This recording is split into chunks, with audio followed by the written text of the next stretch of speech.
Hello, friends, and welcome to another episode of Express Lane, the show that brings you speedruns in 60 minutes or less. Normally. We'll get to that in a second. I'm your host, Oscar424, with occasional guest appearances from Galahad and Freya, who are just barking right now, so if you heard them, they said hi. Now, I did mention that normally speedruns around here are like 60 minutes or less, because it's Express Lane. Looking at my wrist, though, ain't nobody got time for that today. We are going to the Express Lane. And what that means is we're cutting time in half. So, welcome to Express Lane, the show that brings you speedruns in 30 minutes or less. And looking at that list, we have some awesome speedruns coming up that are super short and super speedy.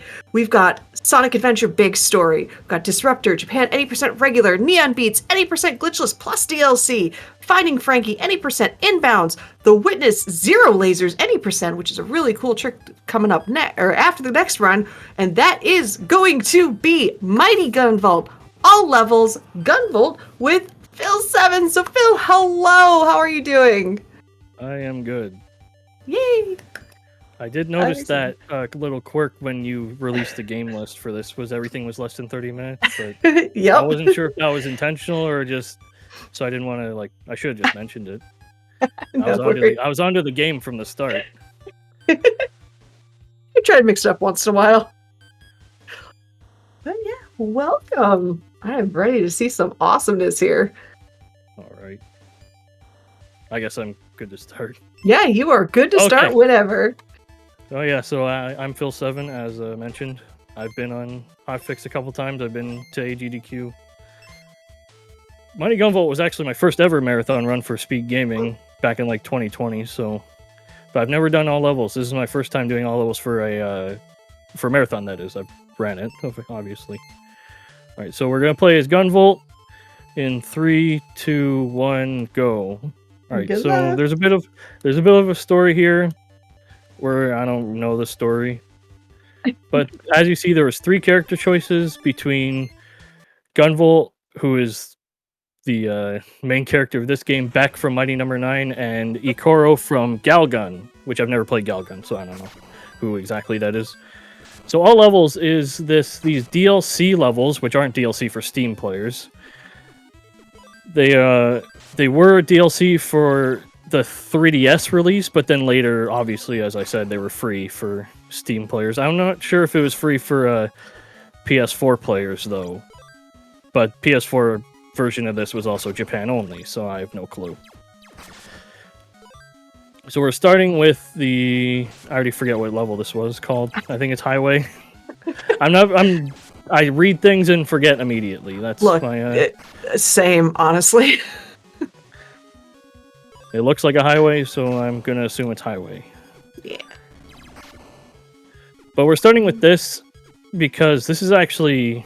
The level itself is fine. The boss is where it's going to get its money's worth, and I could die 1 or 2 times if I'm not careful. Oops. Okay. I tried to cut that corner fast enough, but it didn't work. Yeah, so GUNVOLT also has a charge shot. That's the first time we're going to see it to kill that thing. I do have to pull up my notes. I don't remember what he's called.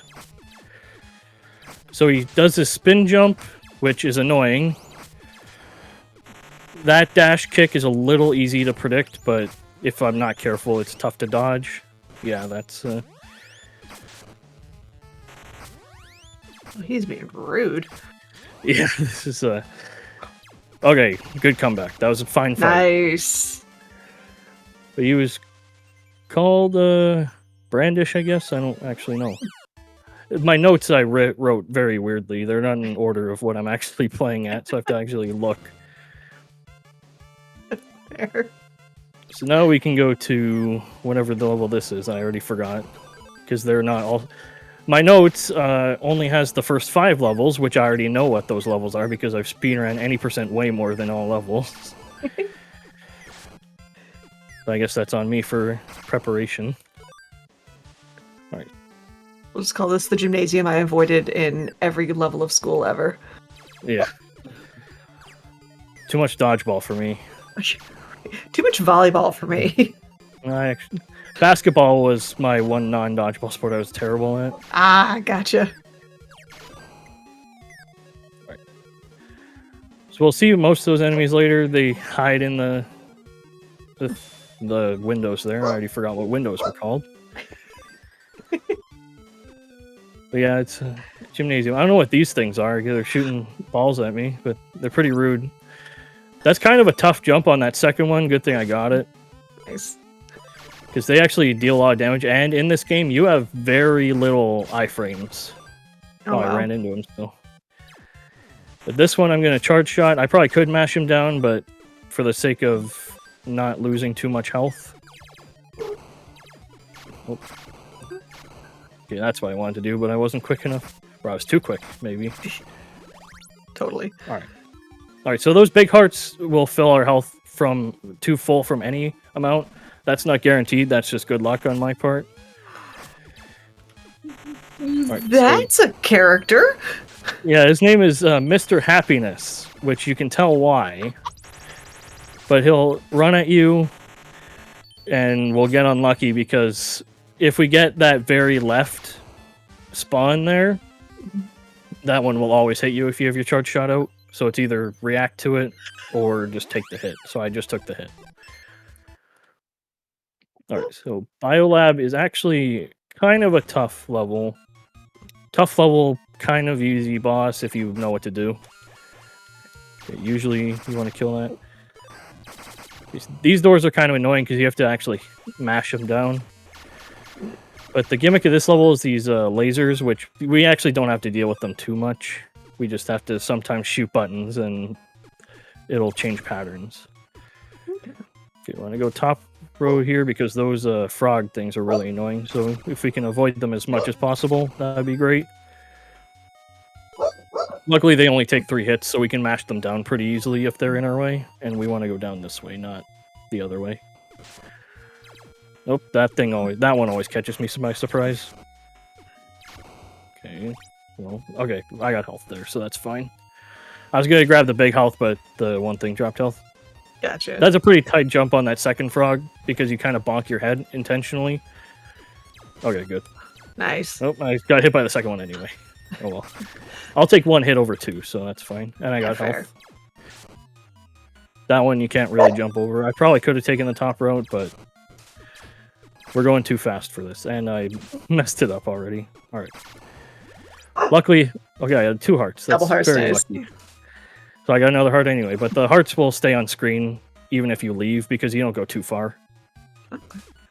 So, like a hearts obviously give you health. I'm noticing the candy or just the food in general give you points. Is it just like a points thing, or does it do something else? They just give you points. Gotcha. Which oh boy, that's me forgetting. I think I should have enough health if I don't take too much damage. Well, obviously, if I don't take damage, I don't die, but I want to take hits, and I kind of want to go back and forth.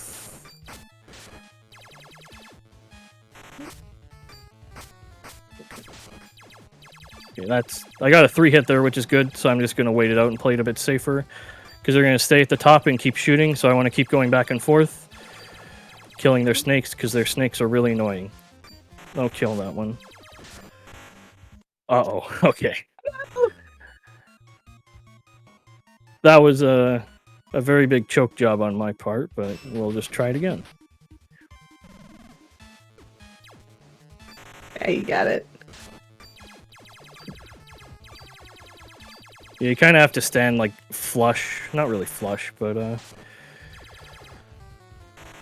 stand kind of close so you can get some more hits off. That's how you get the triple hit, is because you can kill their shuriken, I think they're called. I don't actually know. And I don't know why I just waited there. I wasn't thinking for that.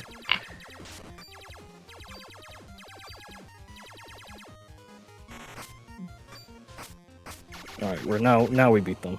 Very nice. That's what can happen though, is if you get like off cycle a bit, you can 1 lose health and 2 lose a lot of time just from having to wait. Totally get it. This is our final DLC level with another kind of a tough boss. The stage is actually kind of fun. I think the record does some really neat strats. There's gonna be like a pool of lava we have to skip over, but I'm not gonna fully do that out of safety.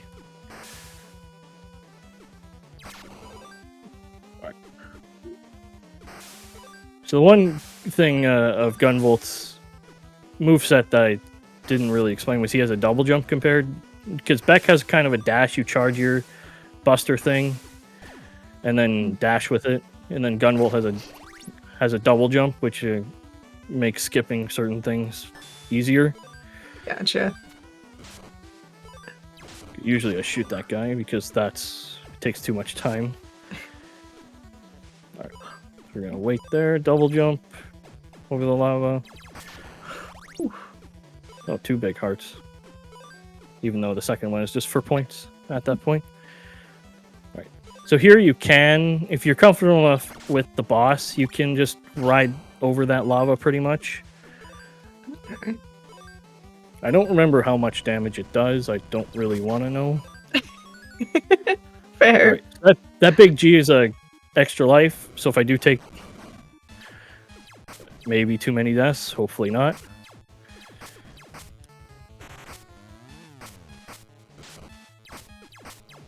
Right. So this is Pyrogen. He will do one of 3 things.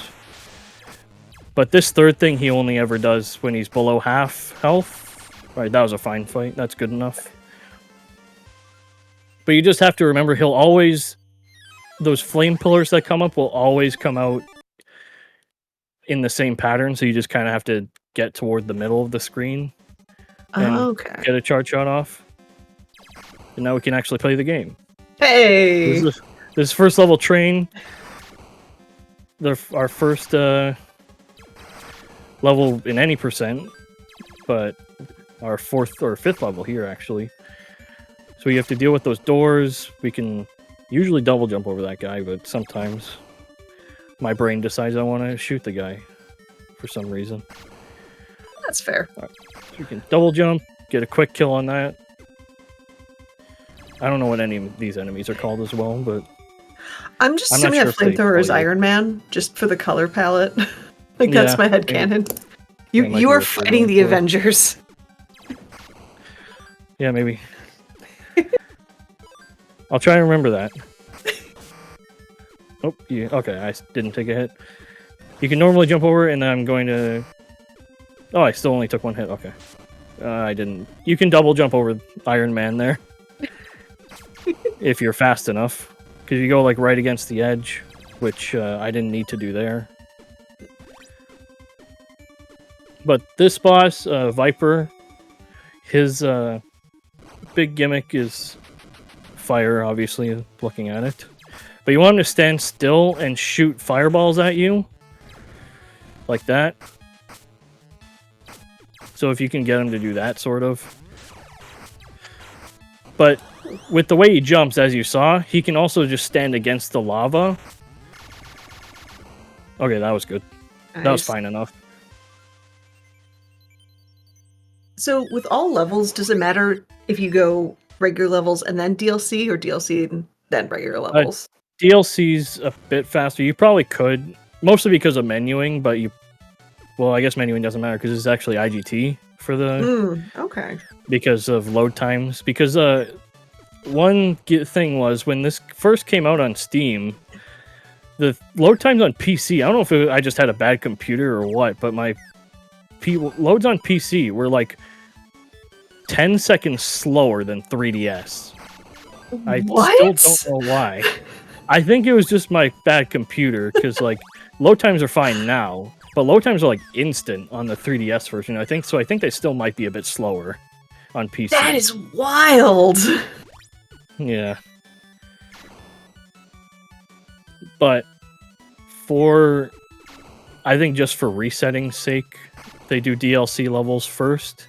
Because if you do all 5 main stage levels, you have to go through all the credits. So you probably could maybe do the first 4 main levels, then do the 4 DLC levels, then do the final main stage level. But Even though it's IGT, that would be kind of annoying for RTA.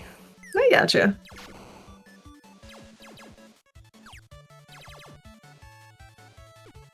So this level is kind of like gym, but it's school this time. So instead of just one room, we're doing the entire school.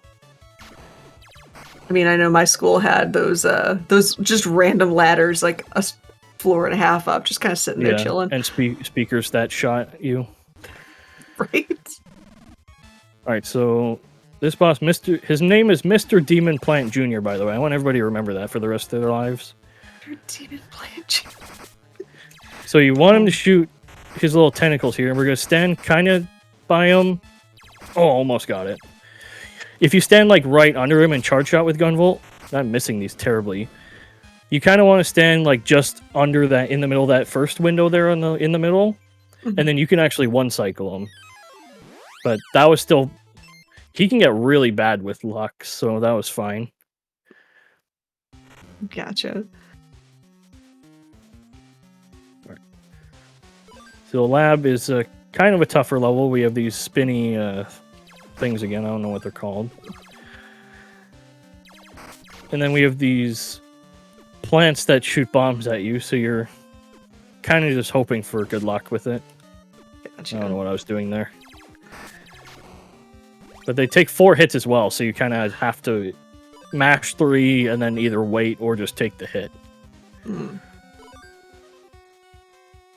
Right. And they're also everywhere, but that one you can just memorize.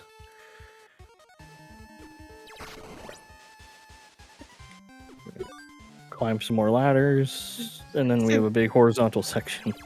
See a comment chat. I'm dedicating my next job project to Mr. Demon Plant Jr. Love it. Yeah.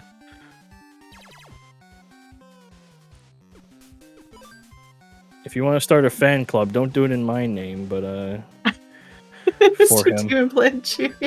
Please don't let me be the maker of it, but I wouldn't be upset if you did. Love it. So we're gonna take the top route here because we have double jump. You probably can take the bottom route efficiently if you're good with short jumps, but I'm just gonna avoid doing that and take top route. Okay, we got lucky on the bomb shooting plant there. Now we have Stratos or Stratos. I don't actually know how to pronounce it. So he's gonna disappear, shoot eggs sometimes. Oh, I didn't think he'd do that. Yeah, sometimes he'll just jump back and forth, which actually isn't that bad. Nice. And this is his worst pattern. You don't see this too much because he's invincible there. All right, that's fine. Nice. That's about, with getting that top middle pattern, that's about as good as you can get for a kill. All right. I'm also loving that like all of these enemies are just regular everyday kids, and then this sword just like gives them this awesome looking like armor or like equipment. Yeah, you'll have to play Azure Striker GUNVOLT to figure out what they do, because I don't know. I've never played that game. Because this is I don't remember if this was released just in anticipation of Azure Striker or just Inti Creates decided they wanted to. But this is just an 8-bit version of that game, pretty much, and very shortened. Because the speedrun for Azure Striker is like 50 minutes, and then this is... The any percent, just doing the first 5 levels, is less than 10 minutes. No. Sometimes you can skip that, or get hit, take a... I don't know where I'm going with this now. You can take a hit backwards, and then double jump, or you can just not take another hit. But double jumping is faster because you don't have to land on the ground. So I'm going to tiptoe, and then you can just double jump. I'm not sure if that's faster, but it looks kind of cool because you have the double jump. Oh, we support swag strats in this house. Yeah. All right. So the final stretch over these spikes, we can just take some teleporters. I do not remember if the teleporter resets your double jump counter, so I'm not going to try. This is either Joda or Yoda. I don't know how to pronounce it, but it's not that Yoda. So this is the best pattern. I actually, during practice, I was not getting this pattern off. So he'll just do that and you can kill him instantly. Pretty much.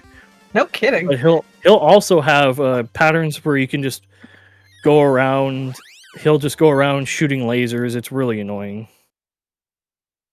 All right, so we'll get ready on time because this fight can go pretty quick. This is Zonda, who is... I don't know what their goal is here. I don't know who's getting beat up there. I don't know who Zonda is, but we're enemies with them. So That's as the name level implies, it's mirror. Oh, we got pretty lucky there. So we actually are going to get a really quick fight. So times when... on the final hit, which could have happened there, but I mashed too slow. And time. GG. Thank you. That could have been fine of a fight, but I didn't mash fast enough, I guess. That was super impressive, though. Yeah, only one death, and it wasn't on the boss I feared. So if I can do that, then that's fine. It works. It definitely works. And my dogs agree, apparently. They are a fan. They started barking as soon as it ended. They were just saying GG. Right? That's so clearly what it translates to. Yeah. But, okay, 1834. That's not bad. Yeah, one death. That's super awesome. But yeah, so give some wonderful GGs. Where can they find you? What are you playing right now?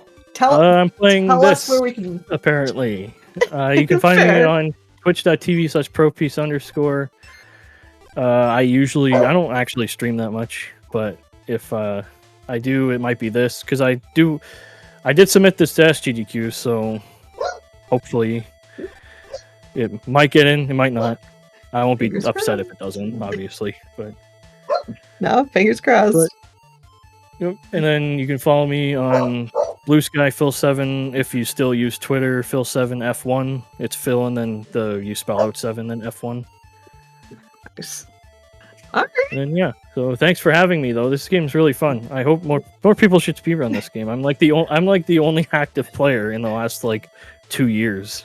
It looks pretty cool, to be honest. Yeah, it's usually on sale. It's only $2 or less. Hey, that is a fantastic price for actually.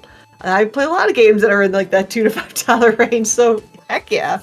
And for $2, it's even without the DLC, it's still a pretty good short game. It's just like classic Mega Man. Yeah. Man, everyone give GG's one more time to Phil7. But sit tight because the super speedy runs will be speeding right back with.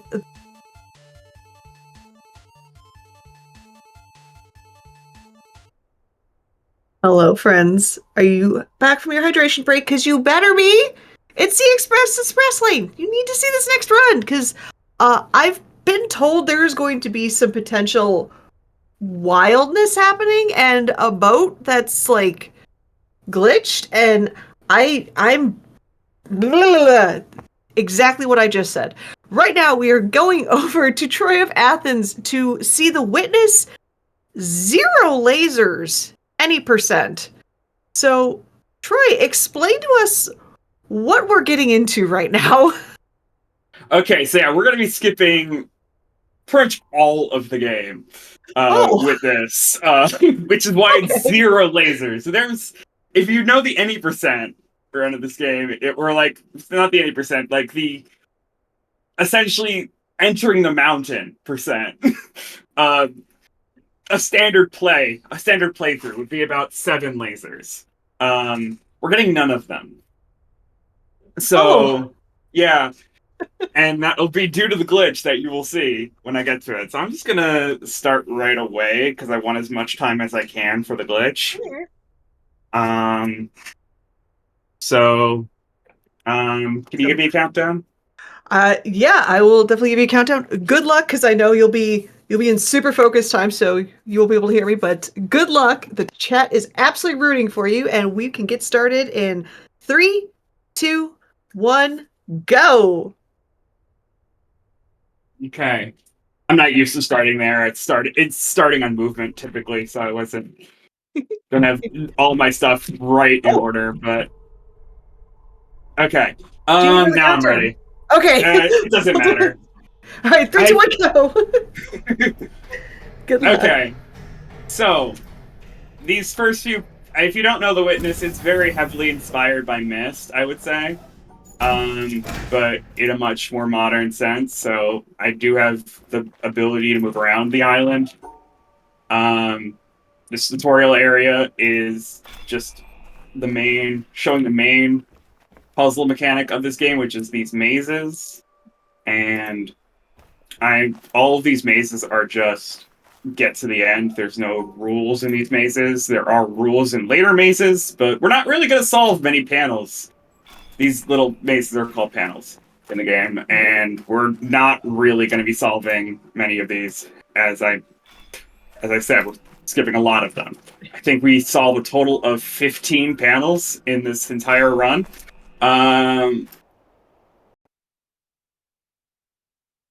Okay, so when we said 0 lasers, we kind of broke the internet. It just be that way. Welcome back, everybody, to Expressly. Thanks for sitting tight.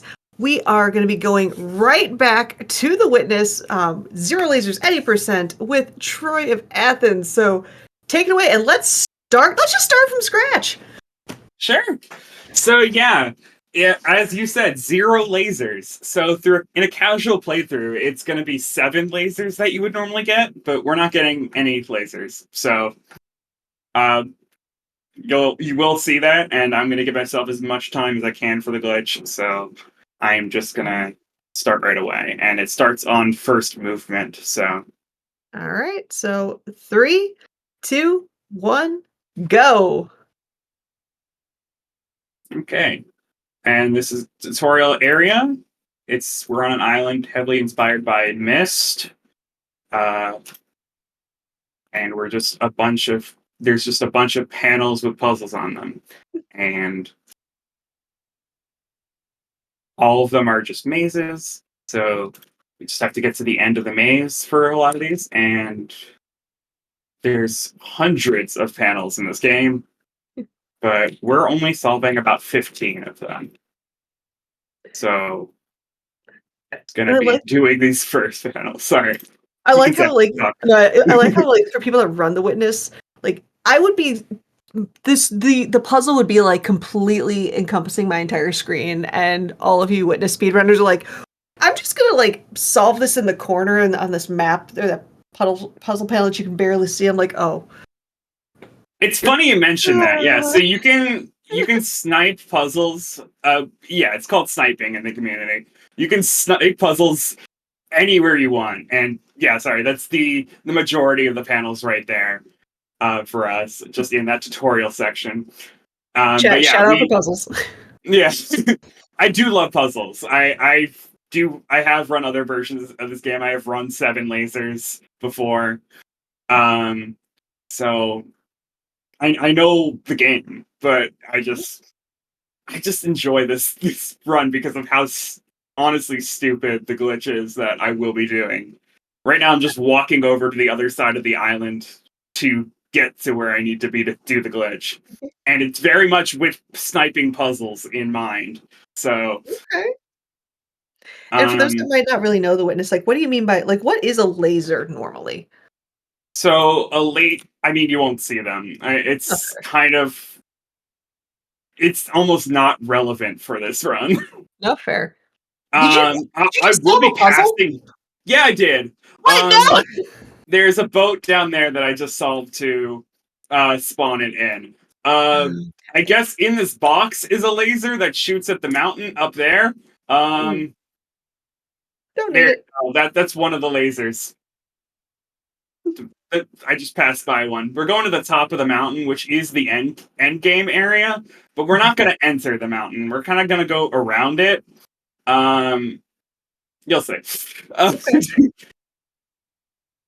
So I'm getting up here, this is the highest vantage point on the island, and that we're going here for a very specific reason.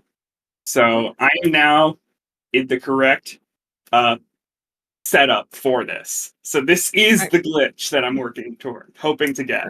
So we'll give you focus time. Good luck. I mean, I'll give an explanation before I get into quiet. Cool. But basically, I did line it up based on these rocks in the bottom left to be able to snipe it. And there's a panel over here that I am sniping. You can't see it, I swear. I'm clicking on a panel over here. There's a panel over here that I will also show with mods, just so you can see it. All the panels are now a red dot where I would click in, and there's a single red pixel by my cursor on the right side here. And that is what I need to click. Okay. So, and I have 3.6 seconds exactly from clicking this panel, from solving the panel on the left here, to navigating over to that one pixel, clicking on it, and then I can pause the game. I'll increase my FOV by 1 because the FOV that I'm currently in is what allows it to actually be in frame. But it's just barely in frame. So I increase the FOV by 1, solve that panel, and then it's good. And I have 3.6 seconds to do that. You'll know I got it if the boat stays here after those 3 seconds. Otherwise, the boat will move over here, and I'll have to set it up again to try it again. So now I'm ready to go into quiet time. All right. Good luck. Okay. All right. So we've deafened Troy to give him as much focus as he needs. My bad. I forgot. Also, I know I clicked in by instead of the cursor going like this.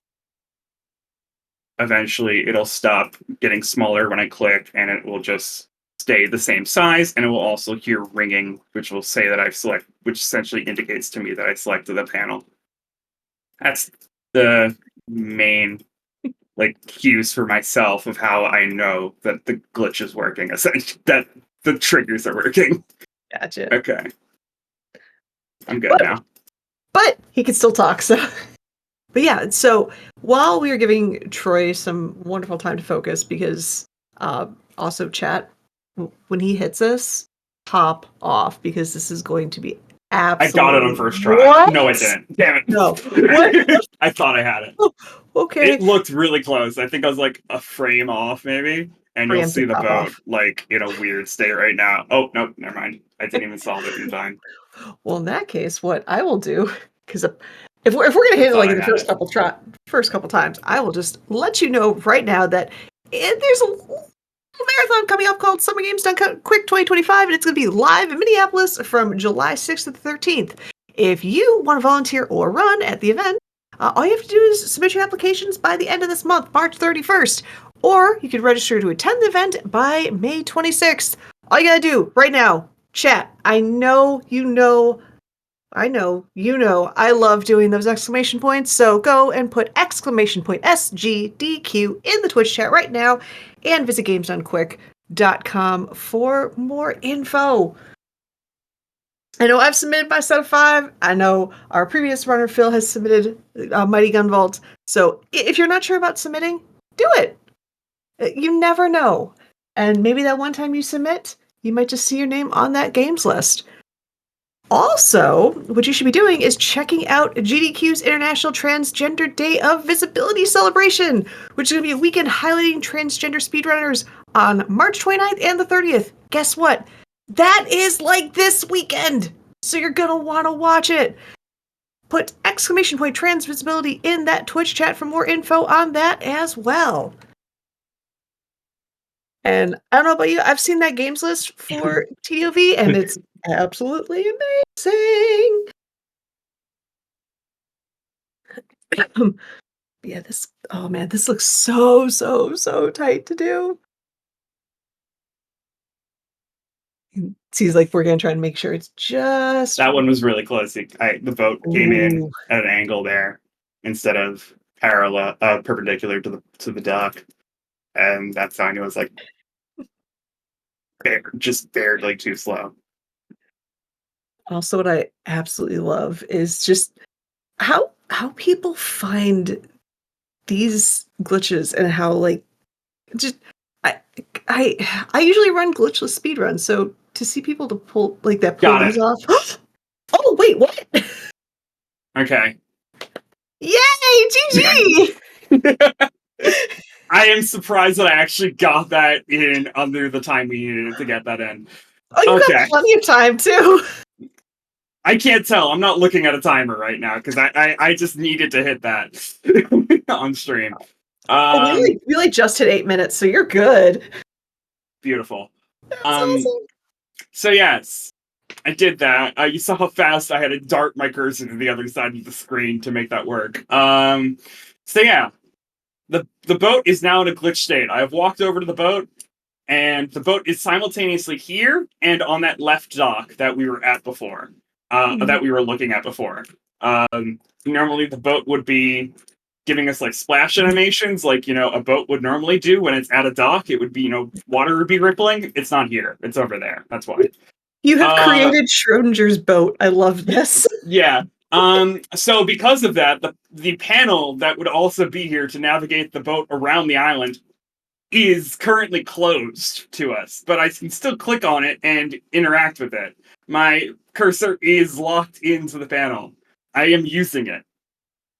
So I'm going to navigate the boat to this location here. But because the boat's over there, I'm actually going to go underground. And I'm going to select the panel while it's loading over there. I'm underground. So I've now teleported over here. As this panel is now setting back up, I'm going to do that. So now now instead of it going around the island, it's going to go through the island. So it's this part doesn't have collision, so we're just going to go right on through. And then those rocks don't have collision. Some of these rocks do have collision, however. So I am going to actually have to physically walk on the rocks back onto the boat. How are you doing over there? This is awesome. Oh my goodness. Oh okay. Yeah, you do have to walk on the rocks. I physically had to walk back onto the boat. I wasn't kidding. Here's an invisible wall that I have to have the boat clip me back into. That did not work. Hold on, we gotta load again. We'll do it again. Okay. Oh, boat. Yeah, hi boat. How you doing?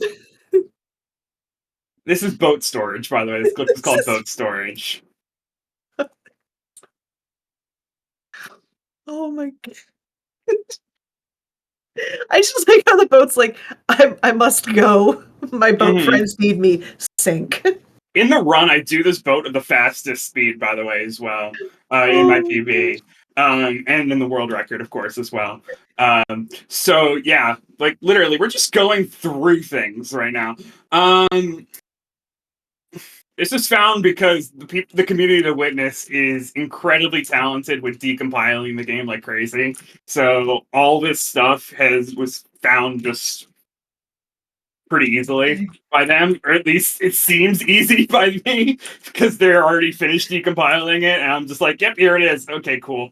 So yeah, the back of the boat will clip me through this wall like that, and then I'm just gonna stop the boat right there for a very specific reason, because I will be using that boat again. Here's the 4 more panels that we're doing. Remember those? Remember panels? Oh, hey! Yeah, these are pillars. Yes, I have these memorized still. So I know the answers to these puzzles. Like, there's gameplay. Yeah, there's puzzles in this game. I just thought there was boat. It's just boat. Yeah. Okay. Now that we're done with the actual puzzle part of this game, we're back to boat. So elevator is rising, and we're gonna navigate boat towards the elevator now, and we're gonna clip into the elevator with the boat, so I don't have to do these pillars either. So does boat have a name, or is it just kind of like generic Boaty McBoatface?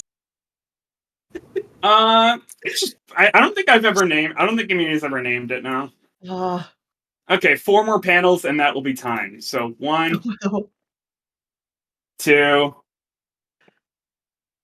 3, and time. Jeez.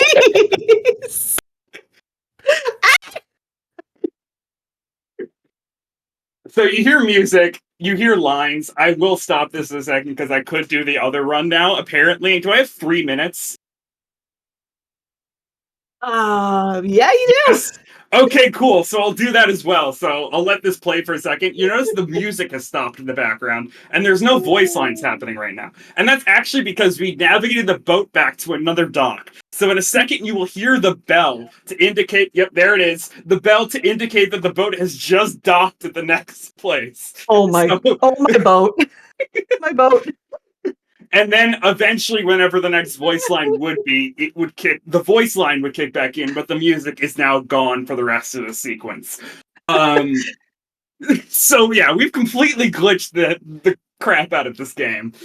But I wanted to at least show that I know this game. Like, I want to prove a little bit that I know this game.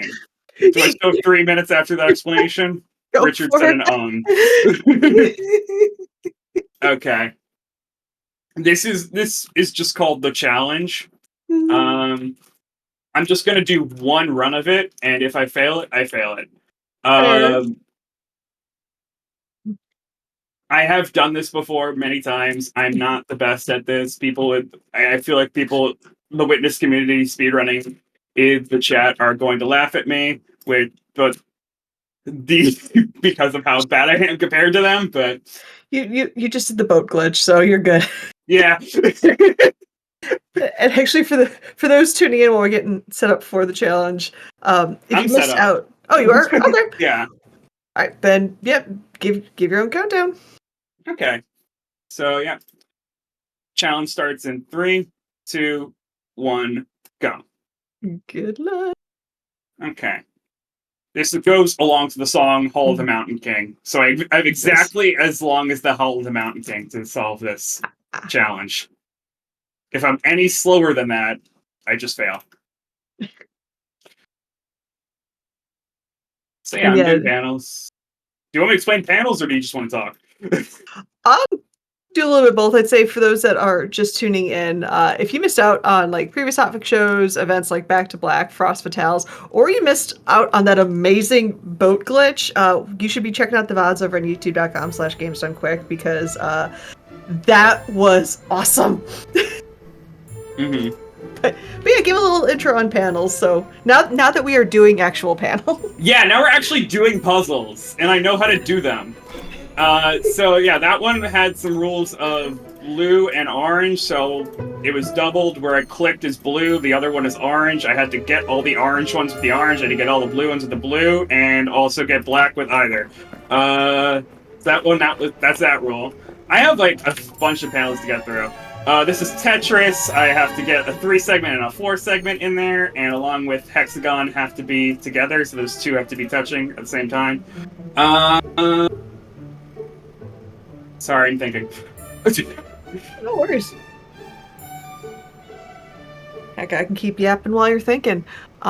So, again... These are random, by the way, so that's why I have to think. These are not memorized. These are random puzzles, and that's why it's a challenge. No worries.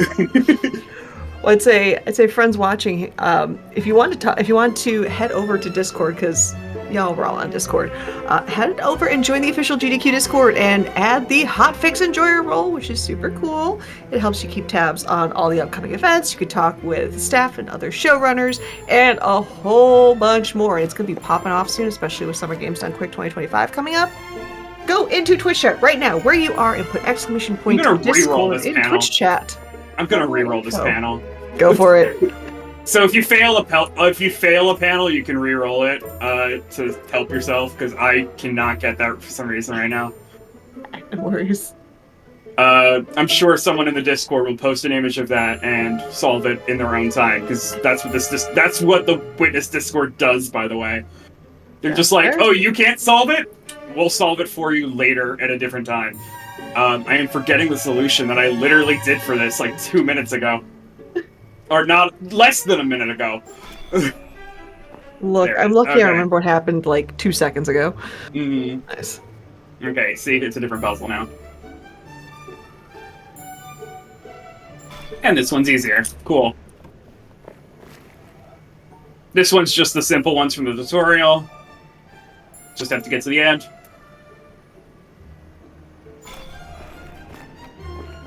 And then there's one up here. This I have to separate into pairs of hexagons at the same time as touching all of the black dots. That would have been it if I remembered that last dot.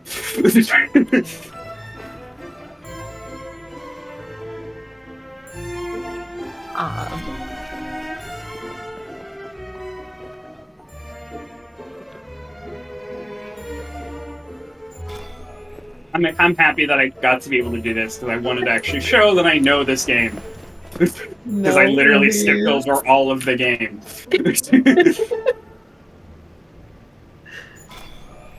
Okay, here's where the Hall of Mountain King gets fast. This would be stressful to someone who is unfamiliar with panels, but I've done this enough times where honestly, Hall of the Mountain King is kind of relaxing. But yes, this is a stressful part of the song.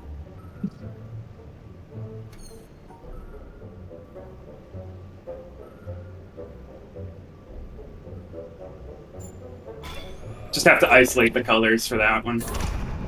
Only one of those three actually works. Oh, geez.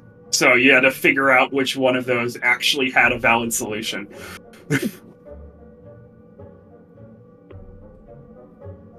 These, I have to touch each side of the squares with triangles on them. So one triangle means I have to touch it on one side, 2 triangles, 2 sides, 3 triangles, 3 sides. Oh. By the way, beautiful thing about The Witness is that all of these rules are explained to you with 0 dialogue. They just throw the panels at you, keep them simple at first, and then make them really complicated. Oh, that's cool. And then slowly ramp up the difficulty of them. So, yeah.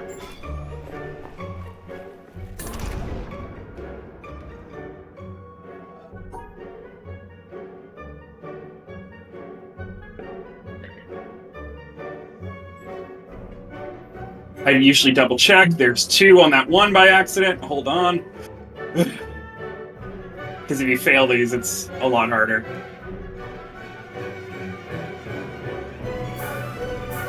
I probably won't get this in time.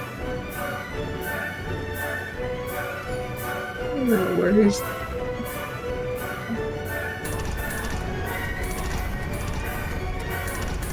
I got lost for a second there. Hold on. Remember, there's actually a maze that we're walking in now. Sorry, Hall of the Mountain Kings, it's loud. I'm sorry, Richard.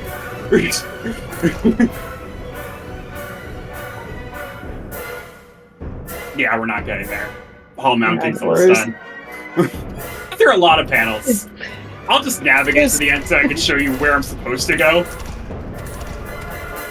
So, yeah, there'd be... I was 4 panels short of beating it. But, yeah. Then it opens this. Yeah. So yeah, that would have been the challenge. Like I said, I only really had time for 1 attempt of it, so no worries. And again, they can find you on Twitch at Troy of Athens, playing some awesome Witness, correct? I mean, I played it certainly for this in preparation for this run.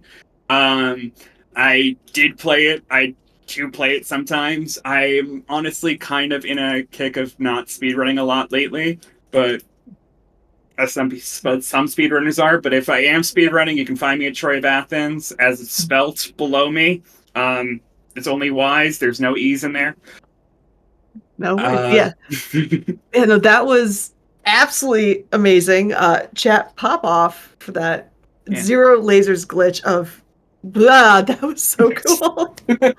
I'm glad you enjoyed it. That was so much fun.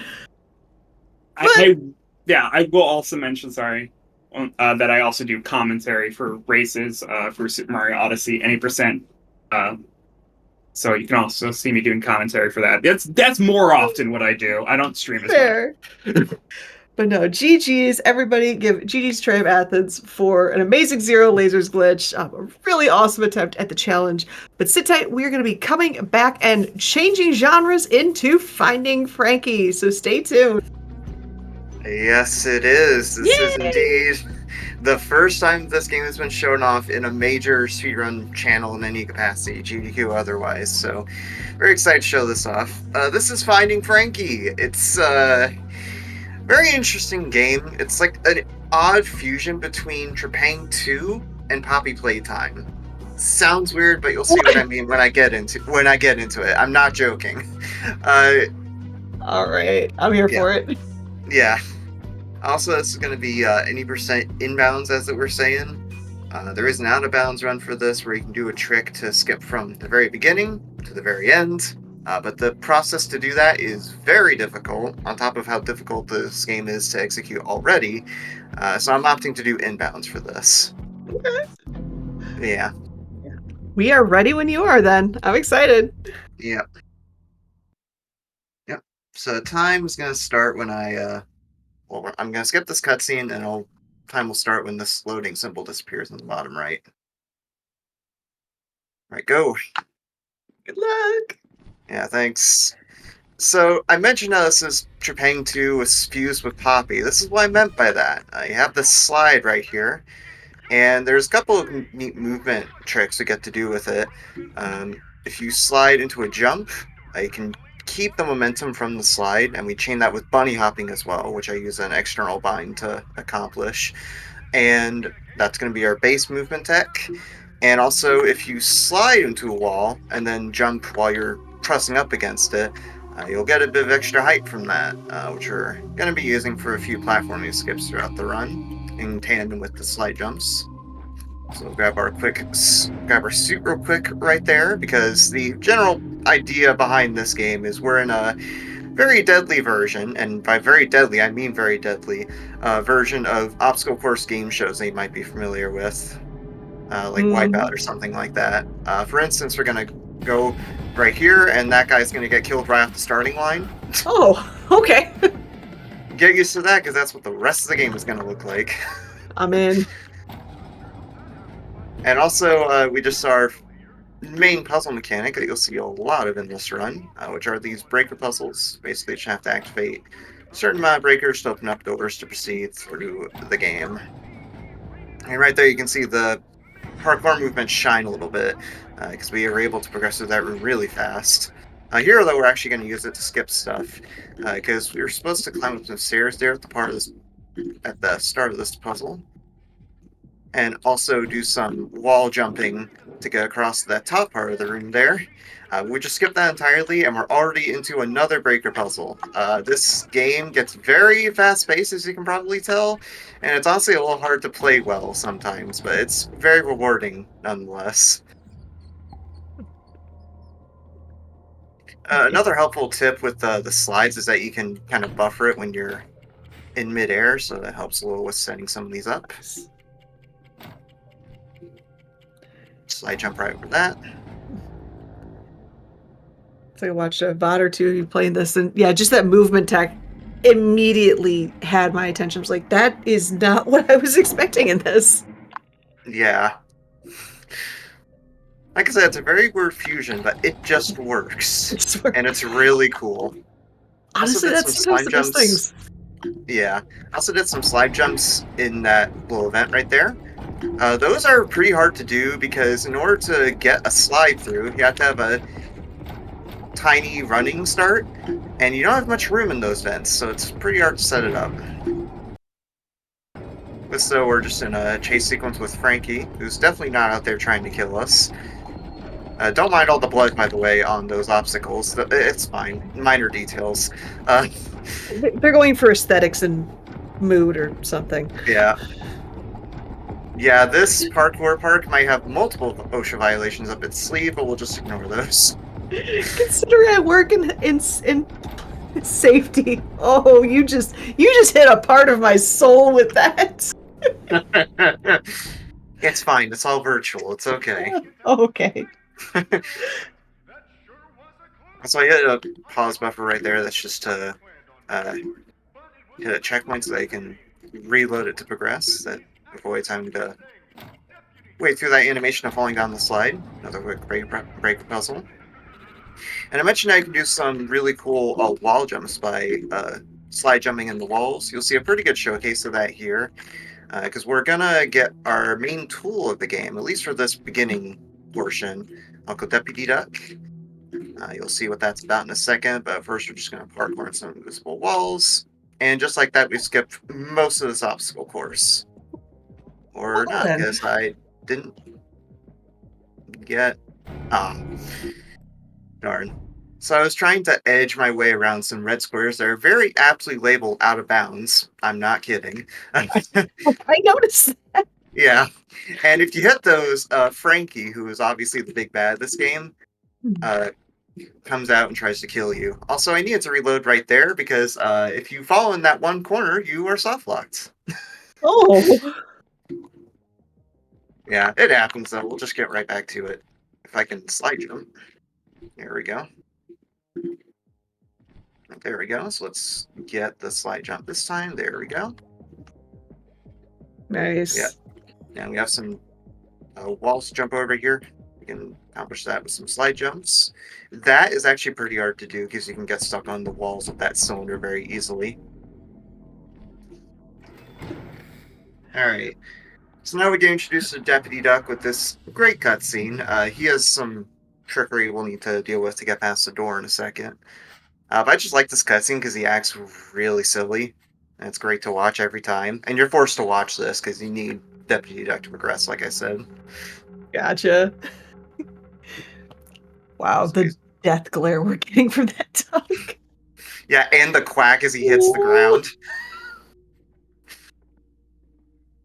He's not very happy about us trying to pick him up, though, so he's just gonna angrily peck at us. That's okay, though. We subdued him, sort of. And that's all we need a Deputy Duck for, is to use the radar there to open that door. That's it. Oh. We don't really need him for the rest of the game. Thanks, Deputy Duck. Yeah, we will be able to pick him up later, though. Not for any useful purposes, but we can pick him up later. You'll see. Just mosey on through the vent. Although there is one cool thing I can show going out of this vent, because if you pull out Deputy Duck at the start going into this cutscene, the UI that's supposed to be on Deputy Duck's screen will be stuck on the game, just like that. Just looks kind of goofy. It doesn't save time or anything. You can just kind of do that for fun. Oh my gosh. Yeah. This game was great. Even with inbounds where I'm not skipping a whole lot and you get to see a lot more of the game, it's still a lot of fun to play. It still looks like there's so much to do, even with the out of bounds, missing out of bounds squares and all the movement. It is a wild run. Oh yeah. So yeah, we're supposed to activate 6 phones in a row. Kind of think of it like find the 8 pages kind of section in a Slender type game kind of deal. It's kind of similar to the breaker puzzles we were doing. And you're intended to use the radar function on Deputy Duck to find where the phones are, but we already have a pre-planned route beforehand, so I'll just go ahead and hit those phones. We're going to have a chase sequence involving that enemy that we just encountered, which is Hotline Henry. There is a sick movement trick at the start of it, but I mostly just want you guys to enjoy the music during this upcoming portion, because it's an absolute banger. Also, our character right here, he just kicks Henry Hotline in the face. Nice. Stick it to him.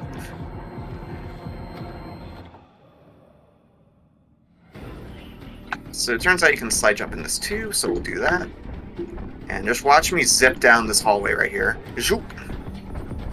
That's the power of slide jumps right there. And that's one of my favorite bits of movement to do in the whole run. Also, we just got booped by Frankie, so we have to redo that. I don't think it put us back too far. Yeah, just put us right here. That's fine. Yeah, it's a pretty common point to die on, because the physics with these trampolines are very finicky. As you can see, but we'll get it this time, hopefully.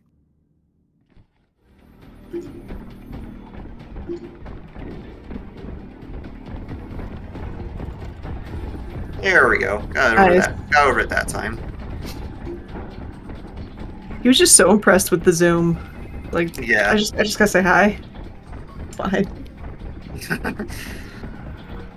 Yeah, it's cool, but it's hard to optimize, as you can probably suss out from this. Like, it's one of those games where it's easy to get into, hard to master. I gotcha. But yeah, we've escaped Hotline, or Henry Hotline, at least for now. And I mentioned how this is based off of popular game shows, for the most part.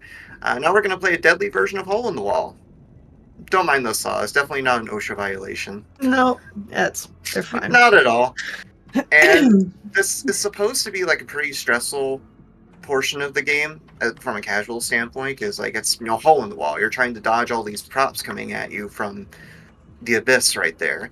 But I'm standing in a bit of a god spot right now, where if you just alternate left and right, you can dodge the props coming at you pretty easily every time.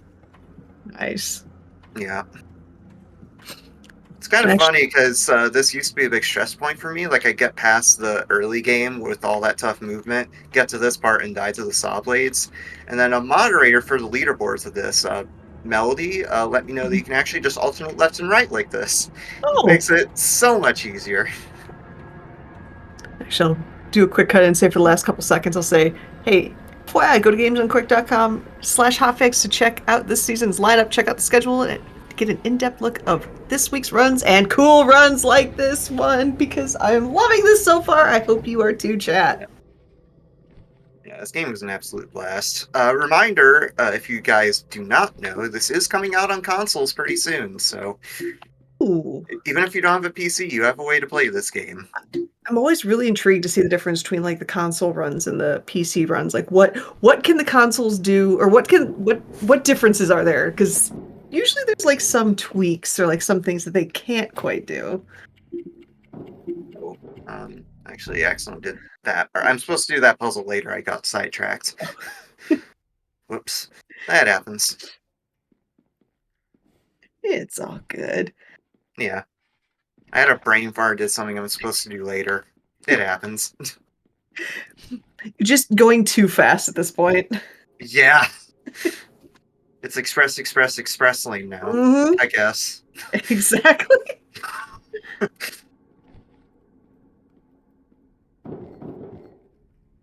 For comment chat, this isn't quite Mirror's Edge. This is like the dark Mirror's Edge.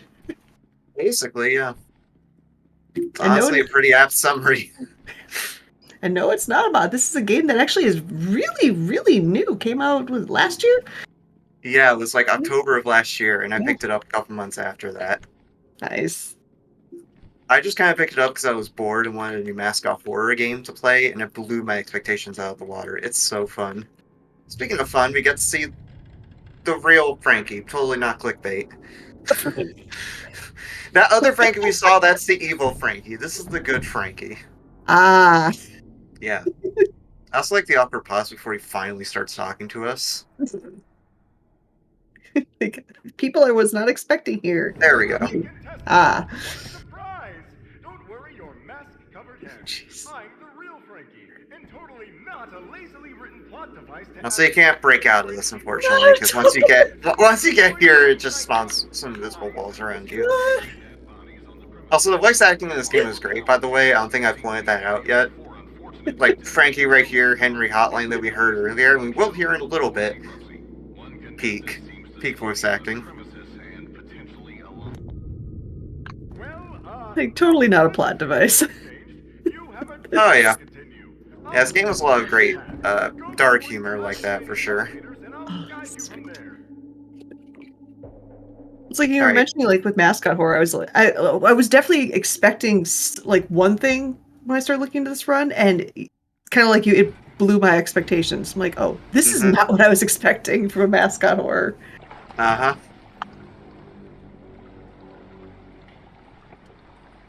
Yeah, we're going through the sewers.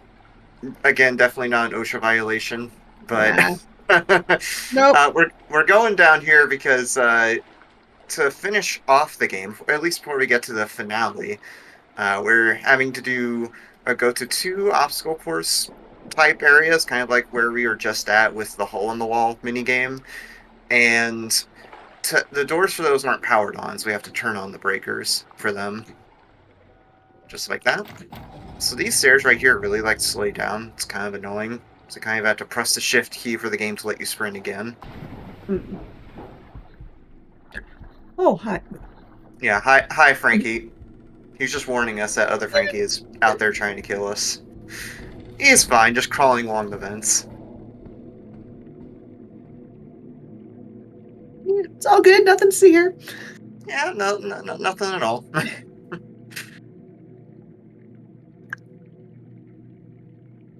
As soon as he opens this door and we gain control again, we're going to do a quick generator puzzle. Other Frankie, or the evil Frankie, I guess, is actually supposed to be chasing you here, and he does start doing that. But we move so fast that he isn't really a threat. Even if you take this room kind of slow, he's pretty nice for the most part. So this is like intended to be a stealth section, but we can go through it pretty quickly. Also, that's the other Frankie trying to grab at us with his grabby hands. We're just going to ignore him. And as soon as I hit that last breaker, I'm going to reload checkpoint, because that puts me right at the stairs at the start of the room. Because moving through water is pretty slow, as you saw, so thankfully we got to avoid that. Alright, so now we've activated those 2 breakers from before. We're supposed to go do those other 2 obstacle courses, but I have a surprise waiting over here at the left, because it turns out that Henry Hotline survived the chase from earlier. Oh. He's a little beaten up, but he's surviving, I guess. Kinda, sorta. I love that he's in the timeout room. Oh, yeah. That is fantastic. This is where I go when my runs die. That's also something I feel in my soul. Which is the quiet room of, click the reset button. Pardon me. Yeah. Yep. I feel you on that one. Just put down the headset. Contemplate going outside, realizing that requires going outside, sitting back down. You're touching grass, get some vitamin D or something.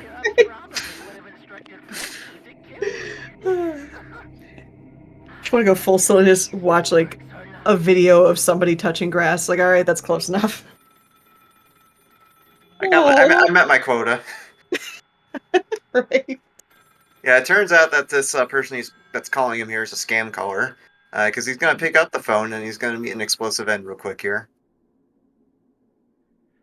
There he goes. You know, he should have asked about the car's extended warranty. I mean... And the funny thing about that, too, is you actually get an achievement for watching that cutscene. What? And yep. And the name of the achievement, and I kid you not, is Please Leave a Message. Nice. I love that. Like I said, lots of pretty good humor in this game. That's fantastic. Anyways, now we're in a trampoline park. As part of this, we have to do kind of 2 mini games mixed into one, and there's 3 rounds of both of those. First, we just have to do a simple jump through the hoops, not too bad. And now we're going to chase some noob noobs. Don't worry about it too much, it's basically just this game's version of Rabbids. So we'll run around and touch them, and what happens when you touch a noob noob? That's right, they explode. Into like puddles of blood, too. Oh. That's fine. Minor details, like I was saying. Yeah. It's kind of annoying doing this part fast, because obviously there's a bunch of trampolines running, or that you can just end up bouncing around on accident. And it's especially annoying when trying to do these noob noobs, because you can't jump or anything to get to them quickly. You're limited to sliding. Yeah, I was going to say, it looks like you can slide them, but as soon as you jump, trampoline goes trampoline on you. Uh-huh, sure does. And you have a time limit for each round, too, that gets shorter and shorter, which makes it even more annoying to manage. Like right there, it just bounced on the ledge when I didn't mean to.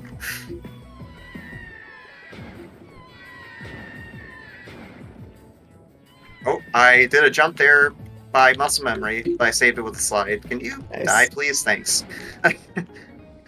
Alright, so now the key is going to slowly descend. We can grab it early with the well-timed slide jump, just like that.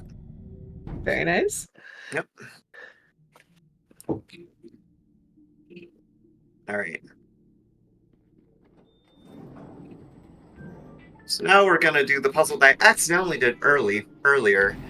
We're gonna activate some 4 breakers in that room where I was just sliding on the rails earlier, and it's one of the hardest movement sections in the game because as you saw, there's a big death pit in the middle here, so I have to be pretty careful to avoid it. It's literally like a big incinerator, I think. Oh, whoops. I messed that one up. I can probably get it later. It's fine. So I'll do a quick jump over there. That avoids having to take that rail over. Take this loop back over. Get this generator. There's 4 generators we have to hit, and they're each in a separate corner of this facility. Oh, I missed it, so I'm probably gonna have to do this particular part over again. That's fine. I'll just loop back around to the start of it. Yeah, that one seems particularly rude. Uh-huh. Oh, wait, never mind.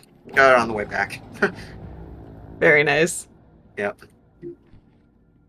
Yeah, another brain fart forgot was on that last trail, so I could have hit it on the way back, but I realized the second time. I fixed my skill issue.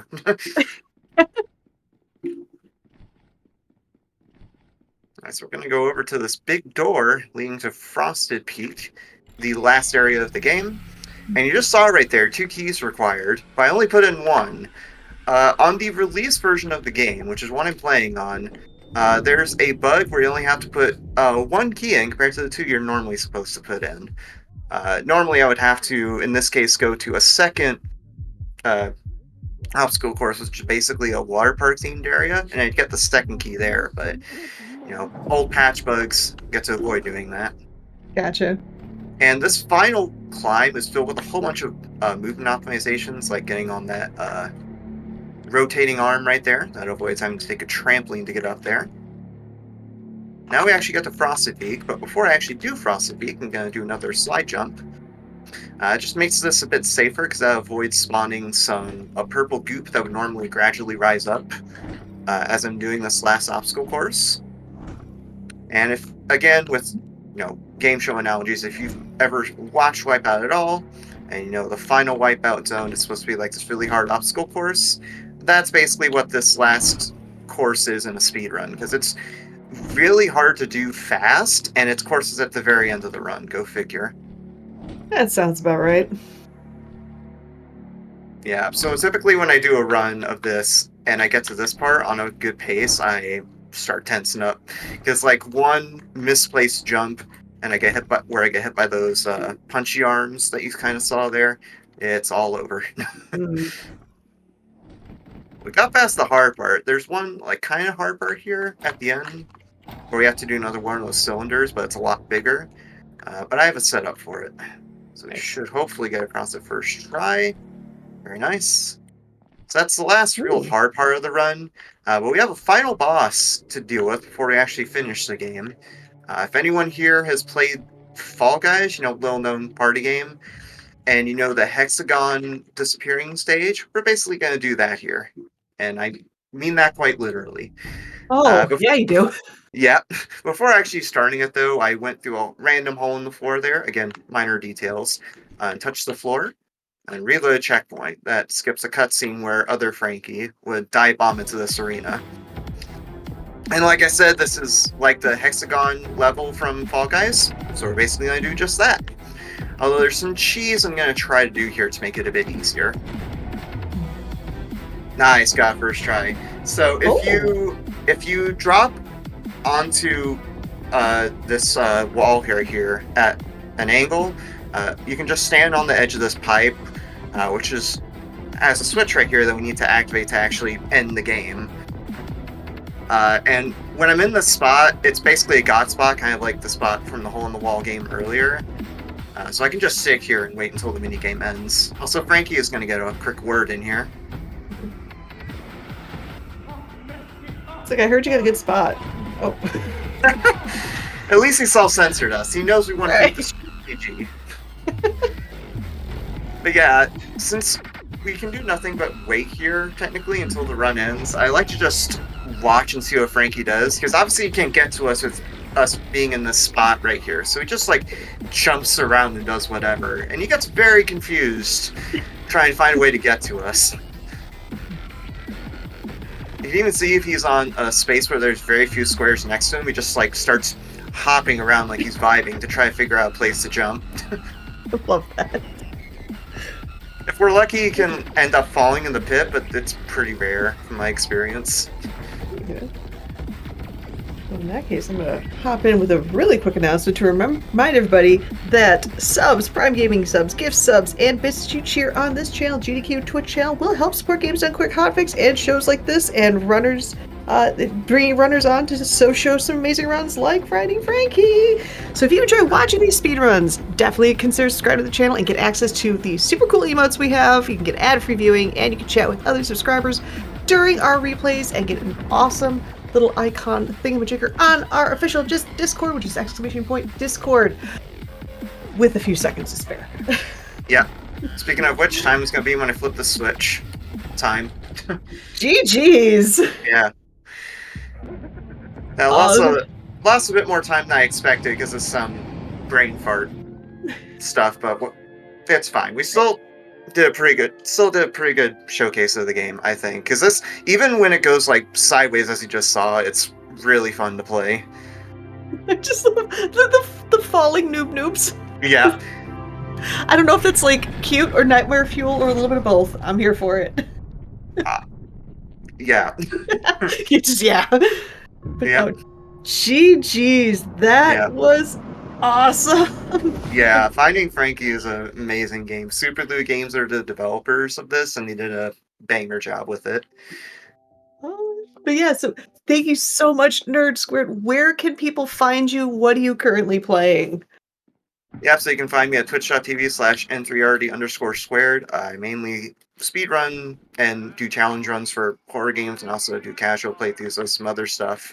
Right now, I'm playing this game, among others, to try to get them into SGDQ as well as the speedrun stage at PAX East. So, really hoping this gets in, because I feel to the SGDQ in particular, because it would be so sick to be able to showcase this run off. It's so fun. Well, fingers crossed, because like I said, I had an absolute blast. It's got humor. You were a fantastic showcase of it. Thank you so much for showing it. I'm so glad we got to have it on. But friends, we are not done. We still have three more runs, because I can count. We come back, we are switching gears yet again and heading on to Neon Beats. So stay tuned, everybody. Hello again, and welcome back to Express Lane, or like Express Squared Lane. Weird, we'll figure that out. We got 3 more runs to go through to figure out what the name is currently. But anywho, get on next run right away, which is going to be, words, the absolutely wonderful Big Scared. I got distracted by their amazing outfit today. And they're going to be running Neon Beats 80% glitchless plus DLC. So hello, friend. How are you? Hello. Good, thank you for having me. Hello, I am Big Scared. I'm a queer writer-caster here on Twitch. I play a lot of horror games. Maybe that's what you know me for. But maybe you didn't know that I love rhythm games. And about 6 months ago, I got hooked on this one. So we're going to play any percent plus DLC. Any percent would just be these first 4 levels. The DLC includes the A Beat Further bonus pack, which is an additional 5 levels. So we're just gonna jump right in, and we're gonna start enjoying this in 3, 2, 1. Let's go! Time starts. Good luck. Thank you. So Neon Beats, I might have misrepresented it as a rhythm game. It is first and foremost a precision platforming game, which is something I didn't realize when I got convinced to get into it. I heard the soundtrack and I was like, oh, game for me? I must play. And then I realized, oh, I have to get good at it. Like that genuinely good. Welcome to the tutorial, the worst level in the game, because these ropes are so rude. Oh, I play the tutorials and I remember them, and I remember glaring at them. Yes. It's all right. We're learning our basics here. We've got our movement mechanics. We've got wall climbing. We've got cycle-based platforms that pop in and out of existence. We've got the bumper bubbles. We've got ropes. And the level ends when we get onto the next platform. And onward we go into level 1, the worst level of the game. That's always a good one. Yeah, we're just gonna start with the bad one. Oh, okay. Thanks. Well, here's the thing. When I say worst level of the game, I mean they expect me to be patient here. Oh. Yes, the cycles are very in charge. They're dominant. You must wait for them in level 1. So this one requires a lot of patience. And if you're like me and you just want to go fast and jam to the music, maybe you don't want to vibe for a second on these lovely ropes. No. I love the blind jumps into the platforms here.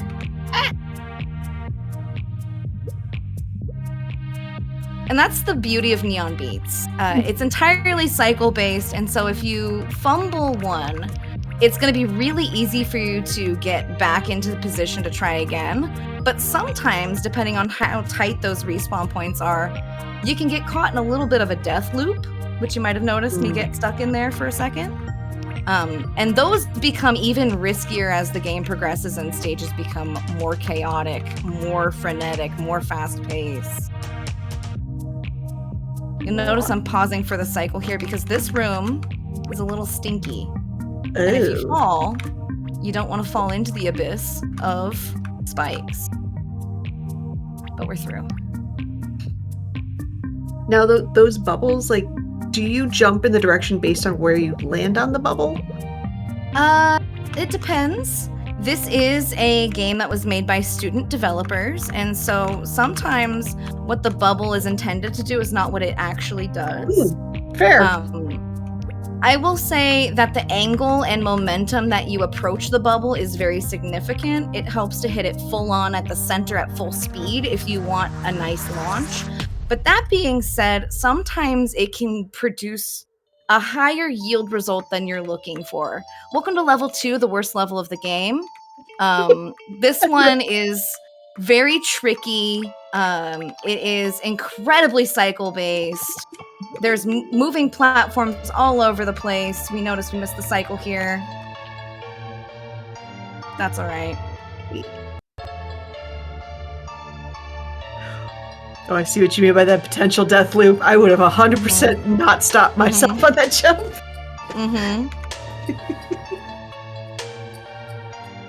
It's all right. We're through. And we're into the box elevator. I love the box elevator. It pauses our in-game time, which is significant. Our board for Neon Beats is measured in load remove time. There is an auto splitter for this. And so it removes the elevators, it removes the loading screens, it removes the time between stages. It's a fantastic tool. Get ready for the bass drop. Oh, it's so good. Nice. Lean drop right there. Ooh, came a little early on those bubbles. Okay, this is one of the hardest rooms in the game because these bubble bumpers just sort of have an attitude of their own. And so they're either going to do what you want them to do, or they're gonna tease you, and they cooperated with me. We got very lucky. Nice bubble bumpers. Yeah. You're gonna notice I play it very safe on the ropes, with the exception of this rope here. I was trying to make the cycle. There's a cycle skip you can do where you launch yourself down into that abyss, and you can catch the second elevator before it moves on.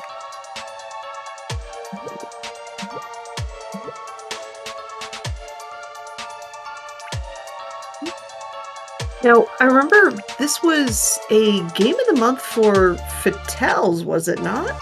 It was. No, pretty recently, in fact. Did you start playing this because of that, or? Around the same time, but not specifically because of that. I think I was a month or so late to the party because when I noticed so many people picking it up, I want to very quickly give a quick shout out to Metroid Crime. She ran this for Fatales, I want to say Frost 24. And then this really took off. A bunch of folks started running it.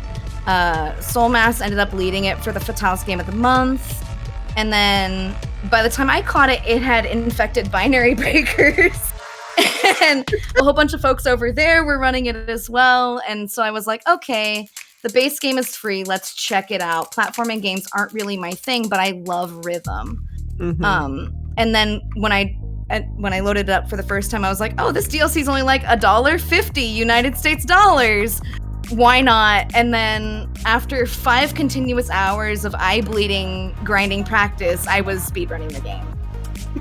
Like, it was the same night for me. It was like, well, this is me now. Yes, this is my life now. I was completely normal about it, and I still am. And I will say, I did notice that binary breakers were mentioned. I believe we might just have the founder of binary breakers in this Correct. this right here. Correct. So I am the founder and lead admin. So yeah, just if you want, give like what is binary breakers and why is it that amazing? Because it really is.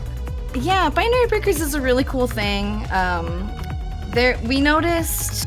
We meaning the admin team. I did not start this by myself. There are a bunch of phenomenal folks behind the scenes.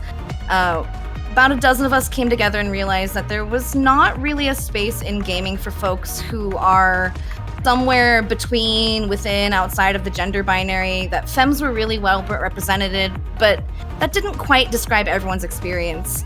And so we made that space for ourselves, and it's grown tremendously over the past year. We're doing our own mainline events. We've got one coming up at the end of the year. We do monthly showcases. We have a community server with quite a few folks in there. There's probably folks popping off in chat about binary breakers mentioned right now. But yeah, it's a very open and inviting space. It started off really speedrun focused, but this year we're shifting in a direction to be more open. We're inviting challenge runners, tourney folks, bracket folks, speed gamers. Really, if you're somewhere in our scope and you're into competitive gaming and the event scene, we would love to hear from you. Anyways, welcome to level 5, the worst level of the game. I say this because once again, the cycles become way important, except this time they're so spicy because we're in the DLC. We're fully in it now. Oh, those are ooh. Yeah. Here we go. We're about to start jamming though. Get ready. All right. Chad, get those dance emotes ready.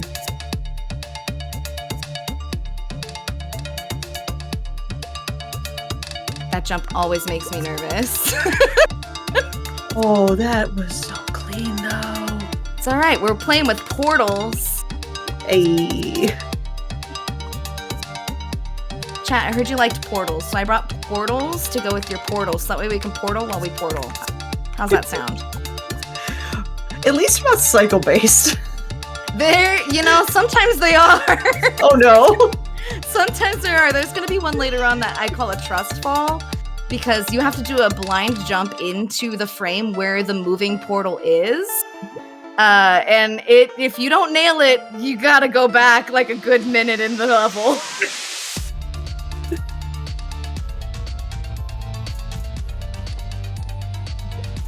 Alright, here's our first climb. We're gonna see these throughout the DLC stages. They present challenges. Level 8 has 2 of those, and they sure are levels that exist. Of course, casual big scare W right there. Making it look absolutely like super easy. It's all right. It's all right. We're at the level finally that I struggle with. You might think it's the ones at the end of the game that are meant to be super hard. No, it's this one that requires me to have patience. Yeah, patience is overrated. I don't know her.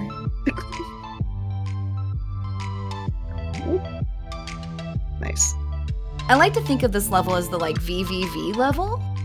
This is the one that reminds me of Metroid Prime the most, because you're really using these arrows to go up and down and manipulate gravity.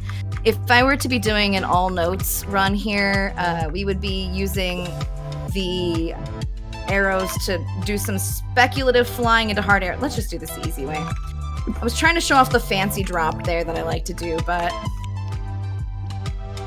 it was being a little cheeky. Yeah, it does that. It's all right. We're through. Yeah.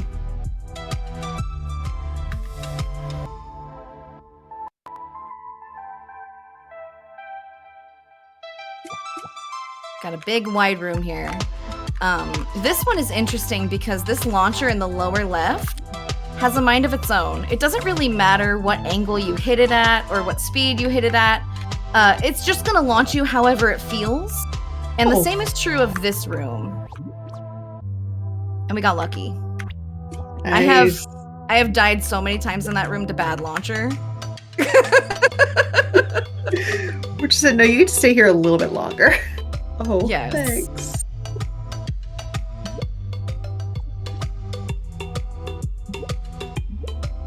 I love how this game just like plays with kind of staticky looking rooms like this, and then like either chases or climbs, or like just the game saying, all right, we're gonna like start shrinking everything. It's Yes. so cool.